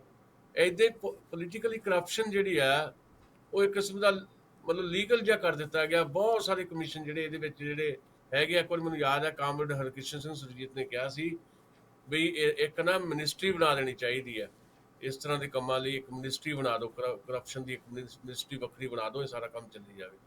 ਸੋ ਇਸ ਕਰਕੇ ਮੈਂ ਸਮਝਦਾ ਕਿ ਜਿਹੜਾ ਵਿਸਟਾ ਪ੍ਰੋਜੈਕਟ ਹੈਗਾ ਆ, ਇਹਦੇ 'ਚ ਇਹ ਨਹੀਂ ਹੈ ਕਿ ਕਿਸੇ ਨੇ ਵੀ ਅਪੋਜ਼ ਨਹੀਂ ਕੀਤਾ ਹੋਏਗਾ। ਉਹ ਪਾਰਲੀਮੈਂਟ ਕਿਤੇ ਜੁੜੇ ਬੈਠੇ ਕੋਈ ਗੱਲ ਕਰੇ ਤੇ ਫਿਰ ਹੀ ਉੱਥੇ ਪਤਾ ਲੱਗਦਾ ਵੀ ਕਿਹੜਾ ਪਾਰਲੀਮੈਂਟ ਮੈਂਬਰ ਕੀ ਗੱਲ ਕਰਦਾ। ਹੋ ਸਕਦਾ ਕੋਈ ਕੈਰਲਾ ਦੇ ਕਿਸੇ ਐਮਪੀ ਨੇ, ਕਿਸੇ ਦੂਰ ਦਰਾਜ ਦੇ ਸੂਬੇ ਦੇ ਐਮਪੀ ਨੇ ਇਹਦਾ ਵਿਰੋਧ ਵੀ ਕੀਤਾ ਹੋਊਗਾ, ਉਹ ਲੋਕਲ ਜਿਹੜੀਆਂ ਖੁਰਾ 'ਚ ਰਹਿ ਗਿਆ ਹੋਊਗਾ, ਸਾਰੀ ਦੁਨੀਆ ਨੂੰ ਨਹੀਂ ਪਤਾ ਲੱਗਦਾ। ਪਰ ਇੱਕ ਵੱਡਾ ਵਿਰੋਧ ਉੱਠਣਾ ਰਾਜਨੀਤਿਕ ਜਮਾਤ ਦੇ ਵਿੱਚੋਂ ਹੀ, ਓਪੋਜੀਸ਼ਨ ਵੱਲੋਂ, ਉਹਦਾ ਗੈਰ ਹਾਜ਼ਰ ਹੋਣਾ ਜਿਹੜਾ ਆ, ਉਹ ਇਹ ਦਰਸਾਉਂਦਾ ਆ ਵੀ ਇਹ ਸਾਰੇ ਕੁਝ ਦੇ ਵਿੱਚ ਇਹ ਲੋਕ ਖੁਦ ਵੀ ਸ਼ਾਮਲ ਹੈ। ਨਰਿੰਦਰ ਮੋਦੀ ਨੇ ਕਿਹੜਾ ਸਦਾ ਹੀ ਇੱਥੇ ਸਾਡੇ ਪ੍ਰਧਾਨ ਮੰਤਰੀ ਰਹਿਣਾ, ਚੀਜ਼ਾਂ ਬਦਲਦੀਆਂ ਰਹਿਣੀਆਂ। ਸੁਪਨਾ ਤਾਂ ਹਰ ਬੰਦਾ ਲੈਂਦਾ। ਉਹ ਕਹਿੰਦੇ ਮੈਂ 2030 ਤੱਕ, ਜਿਹਦਾ ਆਪਾਂ ਜ਼ਿਕਰ ਕੀਤੀ ਸੀ ਵੀ 2.6 ਕਰੋੜ ਜਿਹੜੇ ਹੈਕਟੇਅਰ ਆ ਉਹਨੂੰ ਮੈਂ ਹਰਾ ਭਰਾ ਕਰ ਦੇਣਾ, ਜਿਹੜਾ ਬੰਜਰ ਹੋ ਚੁੱਕਾ। 2030 ਤੱਕ ਉਹਨਾਂ ਨੇ ਰਹਿਣਾ ਜਾਂ ਨਹੀਂ ਰਹਿਣਾ, ਤੇ ਅੱਜ ਜਦੋਂ ਤੱਕ ਇਹ ਬਣਦਾ, ਜਦ ਤੱਕ ਕੰਪਲੀਟ ਹੋਣਾ, ਉਦੋਂ ਤੱਕ ਵੀ ਰਹਿਣਾ ਜਾਂ ਨਹੀਂ ਰਹਿਣਾ। ਜਿਹੜੇ ਇਹਨਾਂ ਦੀ ਥਾਂ ਆਉਣਗੇ ਉਹਨਾਂ ਨੇ ਤਾਂ ਇਹਦੇ 'ਚ ਹੀ ਬੈਠਣਾ ਆ ਕੇ। ਤੇ ਇਸੇ ਕਰਕੇ ਤਨਖਾਹਾਂ ਹੋਣ, ਭੱਤੇ ਹੋਣ, ਇਹਦੀ ਤੇ ਇਹਨਾਂ ਦੀ ਇਕਜੁੱਟਤਾ ਦਿਖਾਈ ਦਿੰਦੀ ਹੈ। ਹਰ ਗੱਲ ਲਈ ਲੜਨਗੇ, ਜੁੱਤਿਓਂ ਜੁੱਤੀ ਵੀ ਹੋਣਗੇ, ਜੁੰਡਿਓਂ ਜੁੰਡੀ ਵੀ ਹੋਣਗੇ। ਜਿੱਦਣ ਵਿਧਾਇਕਾਂ ਦੇ ਜਾਂ ਪਾਰਲੀਮੈਂਟ ਮੈਂਬਰਾਂ ਦੇ ਤਨਖਾਹ ਤੇ ਭੱਤੇ ਵਧਾਉਣ ਦੀ ਗੱਲ ਹੁੰਦੀ ਆ, ਸਭ ਇੱਕ ਹੋ ਜਾਂਦੇ ਆ, ਫਿਰ ਕੋਈ ਲੋਕਾਂ ਦਾ ਫਿਕਰ ਨਹੀਂ ਹੈ। ਇਸ ਕਰਕੇ ਰਾਜਨੀਤਿਕ ਜਮਾਤ ਦਾ ਪੋਲੀਟੀਕਲ ਕਰੈਕਟਰ ਸੇਮ ਹੈ ਇਸ ਵੇਲੇ। ਮੁੱਖ ਧਾਰਾ ਦੀ ਜਿਹੜੀ ਰਾਜਨੀਤਿਕ ਜਮਾਤ ਹੈ, ਇਹਨਾਂ ਦਾ ਸਿਆਸੀ ਕਿਰਦਾਰ ਇੱਕ ਹੈ, ਇਹਨਾਂ ਤੋਂ ਬਹੁਤੀ ਤਵੱਕੁ ਨਹੀਂ ਕੀਤੀ ਜਾ ਸਕਦੀ। ਜਿਹੜੀ ਵਿਰੋਧ ਦੀਆਂ ਸੁਰਾਂ ਉੱਠਦੀਆਂ ਨੇ, ਉਹ ਇੱਕ ਬੌਧਿਕ ਹਲਕਿਆਂ ਦੇ ਵਿੱਚੋਂ ਚਿੰਤਕ ਨੇ ਜਿਹੜੇ, ਜਾਂ ਕੁਝ ਪੋਲੀਟੀਕਲ ਐਕਟਿਵਿਸਟ ਨੇ, ਪਰ ਉਹ ਮੁੱਖ ਧਾਰਾ ਦੇ ਵਿੱਚ ਨਹੀਂ ਹੈਗੇ, ਉਹਨਾਂ ਵੱਲੋਂ ਗੱਲਾਂ ਉਠਾਈਆਂ ਜਾਂਦੀਆਂ। ਇਹ ਲੋਕ ਇੱਕੋ ਜਿਹਾ ਹੀ ਸੋਚਦੇ ਆ, ਇੱਕੋ ਜਿਹਾ ਕਰਦੇ ਆ। ਬਿਲਕੁਲ। ਦਸਾਂਝ ਸਾਹਿਬ, ਆਖਰੀ ਸਵਾਲ ਕਿਸਾਨ ਅੰਦੋਲਨ ਨੂੰ ਲੈ ਕੇ ਆ ਇੱਕ ਬਿਆਨ ਫੇਰ ਆਇਆ ਵਾ ਖੇਤੀ ਮੰਤਰੀ ਤੋਮਰ ਹੋਰਾਂ ਦਾ ਕਿ ਕਿਸਾਨਾਂ ਨੂੰ ਅੱਧੀ ਰਾਤ ਵੀ ਆਉਣ ਤੇ ਦਰਵਾਜ਼ੇ ਖੁੱਲ੍ਹੇ ਆ, ਪਰ ਕਾਨੂੰਨਾਂ ਦੇ ਉੱਤੇ ਜਿਹੜੀ ਆ ਰੱਦ ਕਰਨ ਤੇ ਕੋਈ ਗੱਲ ਨਹੀਂ ਕੀਤੀ ਜਾਊਗੀ। ਕੱਲੀ ਮੱਦ ਦੇ ਉੱਤੇ ਕੋਈ ਸੋਧ ਕਰਾਉਣੀ ਚਾਹੁਣ ਤੇ ਉਹ ਕਰਾ ਸਕਦੇ ਆ, ਉਹਦੇ ਲਈ ਸਰਕਾਰ ਤਿਆਰ ਹੈ, ਪਰ ਕਾਨੂੰਨ ਰੱਦ ਕਰਨ ਲਈ ਸਰਕਾਰ ਨਾਲ ਕੋਈ ਗੱਲਬਾਤ ਨਹੀਂ ਹੋ ਸਕਦੀ। ਇੱਕ ਤੇ ਇਹ ਬਿਆਨ ਉਹਨਾਂ ਦਾ ਆਇਆ, ਤੇ ਦੂਸਰਾ ਥੋੜਾ ਜਿਹਾ ਇੱਕ ਕਨਫਿਊਜ਼ਨ ਵਰਗੀ ਸਥਿਤੀ ਆ। ਵੈਸੇ ਕਾਨੂੰ ਸਾਹਿਬ ਤੇ ਕਹਿ ਗਏ ਨੇ ਕਿ ਇਹ ਜਿਹੜੇ ਕਿਸਾਨ ਸੰਯੁਕਤ ਮੋਰਚਾ ਉਹਦਾ ਸੀਗਾ ਇਹ ਪ੍ਰੋਗਰਾਮ, ਉਹਦੇ ਤਹਿਤ ਚੰਦੂ ਮਾਜਰਾ ਤੇ ਉਹਦੇ ਬੇਟੇ ਨੂੰ ਰੋਕਿਆ ਗਿਆ ਪੰਜਾਬ ਦੇ ਪਿੰਡਾਂ 'ਚ ਵੜਨ ਤੋਂ। ਕੀ ਹੁਣ ਕਿਸਾਨ ਅੰਦੋਲਨ ਦੀ ਇਹ ਕਾਲ ਹੈ ਕਿ ਕੋਈ ਵੀ ਪੋਲੀਟੀਕਲ ਪਾਰਟੀ ਹੋਵੇ ਉਹਨੂੰ ਪਿੰਡਾਂ 'ਚ ਨਾ ਵੜਨ ਦਿੱਤਾ ਜਾਵੇ? ਅੱਜ ਮੈਂ ਮਾਨਕ ਹਰਾਂ ਦਾ ਇੱਕ ਫੇਸਬੁੱਕ ਤੇ ਪੜ੍ਹ ਰਿਹਾ ਸੀਗਾ, ਸਤਨਾਮ ਮਾਨਕ ਹਰਾਂ ਦਾ, ਕਿ ਇਹ ਐਕਸ਼ਨ ਕਿਸਾਨ ਯੂਨੀਅਨਾਂ ਨੂੰ ਨਹੀਂ ਲੈਣਾ ਚਾਹੀਦਾ, ਇਹਦੇ ਨਾਲ ਕਾਫੀ ਖਿਚਾਅ ਪੈਦਾ ਹੋ ਸਕਦਾ ਪੰਜਾਬ 'ਚ, ਜਿਹੜਾ ਕਿ ਹਰਿਆਣੇ ਵਾਲੇ ਕਈ ਚਿਰ ਤੋਂ ਕਰ ਰਹੇ ਆ। ਉਹਨਾਂ ਨੇ ਜਿਹੜੇ ਉੱਥੋਂ ਦੇ ਲੀਡਰਸ਼ਿਪ ਹੈ ਬੀਜੇਪੀ ਦੀ, ਉਹਨੂੰ ਨਪੁੰਸਕ ਕੀਤਾ ਹੋਇਆ ਕਿਸਮ ਦਾ, ਉਹਨਾਂ ਨੂੰ ਕਿਤੇ ਵੀ ਉਹਨਾਂ ਨੇ ਨਹੀਂ ਜਾਣ ਦਿੱਤਾ। ਅਸਲ 'ਚ ਹਰਿਆਣੇ 'ਚ ਇਸ ਵੇਲੇ ਵੇਖਿਆ ਜਾਵੇ ਤੇ ਬੀਜੇਪੀ ਦਾ ਰਾਜ ਨਹੀਂ ਆ, ਕਿਸਾਨ ਅੰਦੋਲਨਕਾਰੀਆਂ ਦਾ ਰਾਜ ਹੈ। ਤੇ ਪੰਜਾਬ ਕਿਤੇ ਪਛੜਿਆ ਨਜ਼ਰ ਆ ਰਿਹਾ ਸੀ। ਆਉਣ ਵਾਲੇ ਦਿਨਾਂ 'ਚ ਇਸ ਤਰ੍ਹਾਂ ਦਾ ਐਕਸ਼ਨ ਪੰਜਾਬ 'ਚ ਹੋ ਸਕਦੇ ਆ ਕਿ ਨਹੀਂ? ਕਿਸਾਨ ਅੰਦੋਲਨ ਨੇ ਕਾਲ ਦਿੱਤੀ ਹੋਏਗੀ ਜਾਂ ਨਹੀਂ ਦਿੱਤੀ ਹੋਏਗੀ, ਜਾਂ ਲੋਕਾਂ ਨੇ ਆਪਣੇ ਆਪ ਹੀ ਇਹ ਕੰਮ ਕੀਤਾ? ਮੈਂ ਜਿਹੜਾ ਨਰਿੰਦਰ ਤੋਮਰ ਦਾ ਬਿਆਨ ਉਹ ਤੋਂ ਬਾਅਦ ਚ ਗੱਲ ਕਰਦਾ। ਜਿਹੜਾ ਇਹ ਮਾਮਲਾ ਸਪਸ਼ਟ ਕਰਨਾ ਜ਼ਰੂਰੀ ਹੈ। ਇਹਦੇ 'ਚ ਇੱਕ ਤਾਂ ਇਹ ਹੈ ਕਿ ਸੰਯੁਕਤ ਕਿਸਾਨ ਮੋਰਚੇ ਦੀ ਇਹ ਕਾਲ ਬਿਲਕੁਲ ਨਹੀਂ ਹੈਗੀ। ਉਹਨਾਂ ਨੇ ਬੜਾ ਸਪਸ਼ਟ ਕਹਿ ਦਿੱਤਾ। ਰਾਤੀ ਮੇਰੀ ਕੁਲਵੰਤ ਸਿੰਘ ਸੰਧੂ ਹੋਰਾਂ ਨਾਲ ਵੀ ਗੱਲ ਹੋਈ ਸੀ।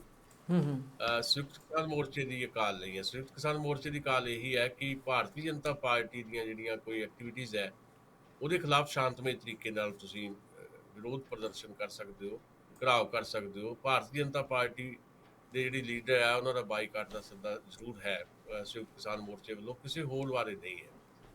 ਇਹ ਜਿਹੜੇ ਕੁਝ ਪੰਜਾਬ ਦੇ ਵਿੱਚ ਹੋਏ ਨੇ, ਮਨੀਸ਼ ਤਿਵਾੜੀ ਦਾ ਘਿਰਾਓ ਕੀਤਾ ਗਿਆ, ਉਹ ਇੱਕ ਜਥੇਬੰਦੀ ਦੇ ਕੁਝ ਕਾਰਕੁਨਾਂ ਵੱਲੋਂ ਕੀਤਾ ਗਿਆ। ਉਸ ਤੋਂ ਬਾਅਦ ਵੀ ਸੰਯੁਕਤ ਕਿਸਾਨ ਮੋਰਚੇ ਨੇ ਮੀਟਿੰਗ ਕਰਕੇ ਉਸ ਇਲਾਕੇ ਦੇ ਵਿੱਚ ਵੀ ਇਸ ਗੱਲ ਨੂੰ ਸਪਸ਼ਟ ਕੀਤਾ ਵੀ ਇਹ ਸਾਂਝੇ ਐਕਸ਼ਨ ਦੇ ਵਿੱਚ ਨਹੀਂ ਆਉਂਦਾ, ਇਹ ਇੱਕਾ ਦੁੱਕਾ ਜਿਹੜੀਆਂ ਘਟਨਾਵਾਂ ਵਾਪਰੀਆਂ ਇਹ ਠੀਕ ਨਹੀਂ ਹੈ।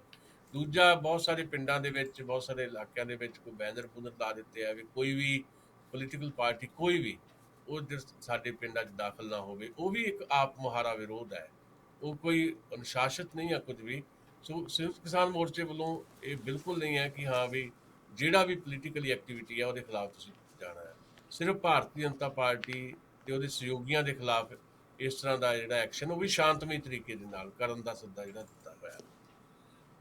ਕਿਸਾਨ ਅੰਦੋਲਨ ਬਾਰੇ ਕੱਲ੍ਹ ਵੀ ਆਪਾਂ ਇਹਦੇ ਤੇ ਕੁਝ ਹੋਰ ਡਿਟੇਲ ਚਰਚਾ ਕਰਾਂਗੇ, ਪਰ ਨਰਿੰਦਰ ਤੋਮਰ ਦਾ ਜਿਹੜਾ ਮਾਮਲਾ ਹੈ ਉਹਦੇ ਬਿਆਨ ਦੇ ਨਾ 3 ਹਿੱਸੇ ਨੇ। ਕੱਲ ਉਹ ਭਾਰਤ ਦੇ ਗ੍ਰਹਿ ਮੰਤਰੀ ਅਮਿਤ ਸ਼ਾਹ ਨੂੰ ਮਿਲ ਕੇ ਆਏ ਤੇ ਉੱਥੇ ਇਸ ਅੰਦੋਲਨ ਬਾਰੇ ਚਰਚਾ ਹੋਈ ਹੈ। ਉਹ ਜਿਹੜੇ 3 ਹਿੱਸੇ ਕੀ ਨੇ?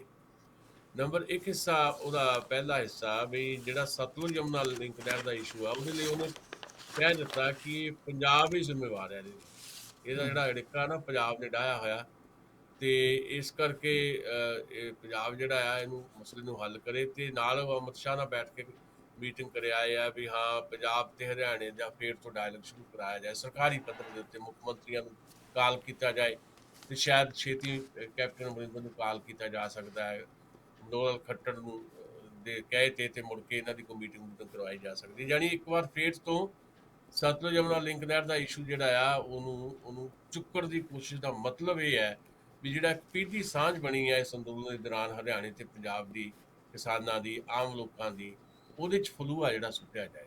ਇਹ ਪੂਰੀ ਦੀ ਪੂਰੀ ਇੱਕ ਸਾਜ਼ਿਸ਼ ਦਾ ਹਿੱਸਾ ਆ। ਇਹ ਮਨੋਹਰ ਖੱਟੜ ਦੀ ਮੈਂ ਗੱਲ ਕਰ ਰਿਹਾ, ਹਜੇ ਜਿਹੜਾ ਤੋਮਰ ਦੀ ਗੱਲ ਕਰਨੀ ਹੈ ਬਾਅਦ 'ਚ ਮੈਂ। ਤੇ ਦੂਜਾ ਜਿਹੜਾ ਹਿੱਸਾ ਹੈਗਾ ਮਨੋਹਰ ਖੱਟੜ ਦਾ, ਉਹ ਹੈਗਾ ਵੀ ਇਹ ਜਿਹੜਾ ਅੰਦੋਲਨ ਕਰ ਰਹੇ ਕਿਸਾਨ ਹੈ ਇਹਨਾਂ ਨੂੰ ਹੁਣ ਘਰਾਂ 'ਚ ਚਲ ਜਾਣਾ ਚਾਹੀਦਾ ਵੀ ਕਿਉਂਕਿ ਜਿਹੜੇ 3 ਖੇਤੀ ਕਾਨੂੰਨ ਹੈਗੇ ਆ ਉਹ ਬਹੁਤ ਚੰਗੇ ਆ ਤੇ ਇਹਨਾਂ ਨੂੰ ਲਾਗੂ ਕਰਨ ਦੇਣਾ ਚਾਹੀਦਾ ਆ। ਲਾਗੂ ਕਰਨ ਤੋਂ ਬਾਅਦ ਤੁਹਾਨੂੰ ਲੱਗਦਾ ਹੈ ਵੀ ਇਹ ਤੁਹਾਡੇ ਹਿੱਤ 'ਚ ਨਹੀਂ ਤੇ ਆਪਾਂ ਇਹਨਾਂ ਨੂੰ ਬਦਲ ਲਾਂਗੇ। ਹੁਣ ਇੱਥੇ ਮਨੋਹਰ ਖੱਟੜ ਦੇ ਇਸ ਬਿਆਨ ਦਾ ਮਤਲਬ ਕੁਝ ਹੋਰ ਹੈ ਕਿ ਉਹਨਾਂ ਦੇ ਕੋਲ ਕੋਈ ਕੈਪੈਸਿਟੀ ਹੈ ਵੀ ਉਹ ਅੰਦੋਲਨ ਨੂੰ ਬਦਲਣ ਦੀ ਜਿਹੜੀ ਗੱਲ ਕਰ, ਆਪਣੇ ਖੇਤੀ ਕਾਨੂੰਨਾਂ ਨੂੰ ਬਦਲਣ ਦੀ ਜਿਹੜੀ ਗੱਲ ਕਰ ਰਹੇ ਆ, ਉਹ ਕਿਹੜੀ ਕੈਪੈਸਿਟੀ 'ਚ ਕਰ ਰਹੇ ਆ? ਕਿ ਉਹ ਭਾਰਤ ਦੇ ਪ੍ਰਧਾਨ ਮੰਤਰੀ ਹੈ, ਐਗਰੀਕਲਚਰ ਮਿਨਿਸਟਰ ਹੈ, ਜਾਂ ਉਸ ਜਿਹੜੀ ਚਾਲਕ ਸ਼ਕਤੀ ਦੇ ਜਿਹੜੇ ਲੀਡਰ ਹੈਗੇ ਆ ਜਿਨ੍ਹਾਂ ਨੇ ਇਹ ਸਾਰੀਆਂ ਚੀਜ਼ਾਂ ਜਿਹੜੀਆਂ ਡਿਜ਼ਾਈਨ ਕੀਤੀਆਂ ਤੇ ਜਿਨ੍ਹਾਂ ਨੇ ਬਦਲਣੀਆਂ, ਉਹ ਵੀ ਜਾਣ ਬੁੱਝ ਕੇ ਜਿਹੜਾ ਆ ਇਹ ਕਿਸਾਨਾਂ ਨੂੰ ਅਹਿਸਾਸ ਕਰਾਉਣ ਦੀ ਕੋਸ਼ਿਸ਼ ਹੈ ਵੀ ਤੁਹਾਡੀ ਕੋਈ ਸੁਣੀ ਸਾਣੀ ਨਹੀਂ ਜਾਣੀ। ਤੀਜੀ ਜਿਹੜੀ ਬਹੁਤ ਜ਼ਿਆਦਾ ਖਤਰਨਾਕ ਉਹਨਾਂ ਨੇ ਗੱਲ ਕਹੀ ਆ, ਉਹ ਇਹ ਗੱਲ ਕਹੀ ਹੈ ਕਿ ਜਿਹੜੀ ਕਿਸਾਨਾਂ ਦੇ ਅੰਦੋਲਨ ਵਾਲੀਆਂ ਥਾਵਾਂ ਆ, ਚਾਹੇ ਸਿੰਘੂ ਆ ਚਾਹੇ ਟਿਕਰੀ ਹੈ, ਇੱਥੇ ਅਨੈਤਿਕ ਕੰਮ ਹੁੰਦੇ ਆ। ਹਾਂਜੀ, ਉਹਨਾਂ ਦੇ ਅਨੈਤਿਕ ਕੰਮ ਹੁੰਦੇ ਆ। ਇਹ ਅਨੈਤਿਕ ਕੰਮਾਂ ਦਾ ਕੇਂਦਰ ਬਣ ਗਏ ਆ ਕਿਸਾਨਾਂ ਦੇ ਅੰਦੋਲਨ ਵਾਲੇ ਜਿਹੜੇ ਥਾਂ ਹੈ। ਇਹ ਬਹੁਤ ਜ਼ਿਆਦਾ ਡੈਮੇਜਿੰਗ ਹੈ। ਸੋ ਇਹ 3 ਗੱਲਾਂ ਹੋ ਗਈਆਂ ਮਨੋਹਰ ਖੱਟੜ ਦੀਆਂ। ਚੌਥੀ ਗੱਲ ਜਿਹੜੀ ਪਰ ਮੈਂ ਇੱਥੇ ਤੁਹਾਨੂੰ ਥੋੜਾ ਜਿਹਾ ਦਸਾਂਝ ਸਾਹਿਬ ਰੋਕ ਕੇ ਪੁੱਛਣਾ ਚਾਹੁੰਦਾ ਆ ਕਿ ਇਹ ਗੱਲਾਂ ਉਹਨਾਂ ਨੇ ਅਮਿਤ ਸ਼ਾਹ ਨਾਲ ਮੀਟਿੰਗ ਕਰਨ ਤੋਂ ਬਾਅਦ ਕਹੀਆਂ, ਜਿਵੇਂ ਤੁਸੀਂ ਦੱਸਿਆ ਉਹਨਾਂ ਨਾਲ ਮੀਟਿੰਗ ਤੋਂ ਬਾਅਦ।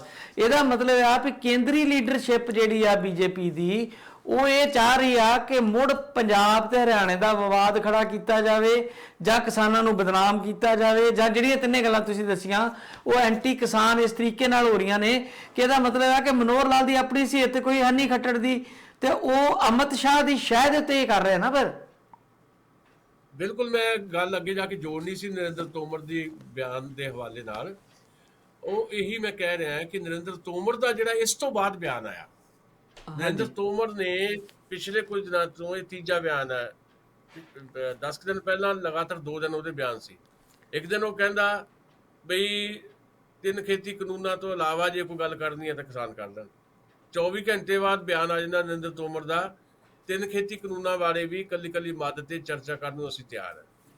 10 ਦਿਨ ਬਾਅਦ ਕੱਲ ਉਹਦਾ ਬਿਆਨ ਆ ਗਿਆ, ਇਹ ਮਨੋਹਰ ਖੱਟੜ ਦੇ ਨਾ ਇਸ ਬਿਆਨ ਤੋਂ ਬਾਅਦ ਵੀ ਕੋਈ ਗੱਲ ਨਹੀਂ ਹੋਣੀ 3 ਖੇਤੀ ਕਾਨੂੰਨ ਰਿਪੀਲ ਕਰਨ ਦੀ, ਕੋਈ ਗੱਲ ਨਹੀਂ ਹੋਣੀ, ਕੋਈ ਰੱਦ ਨਹੀਂ ਕਰਨੇ ਅਸੀਂ ਕਾਨੂੰਨ।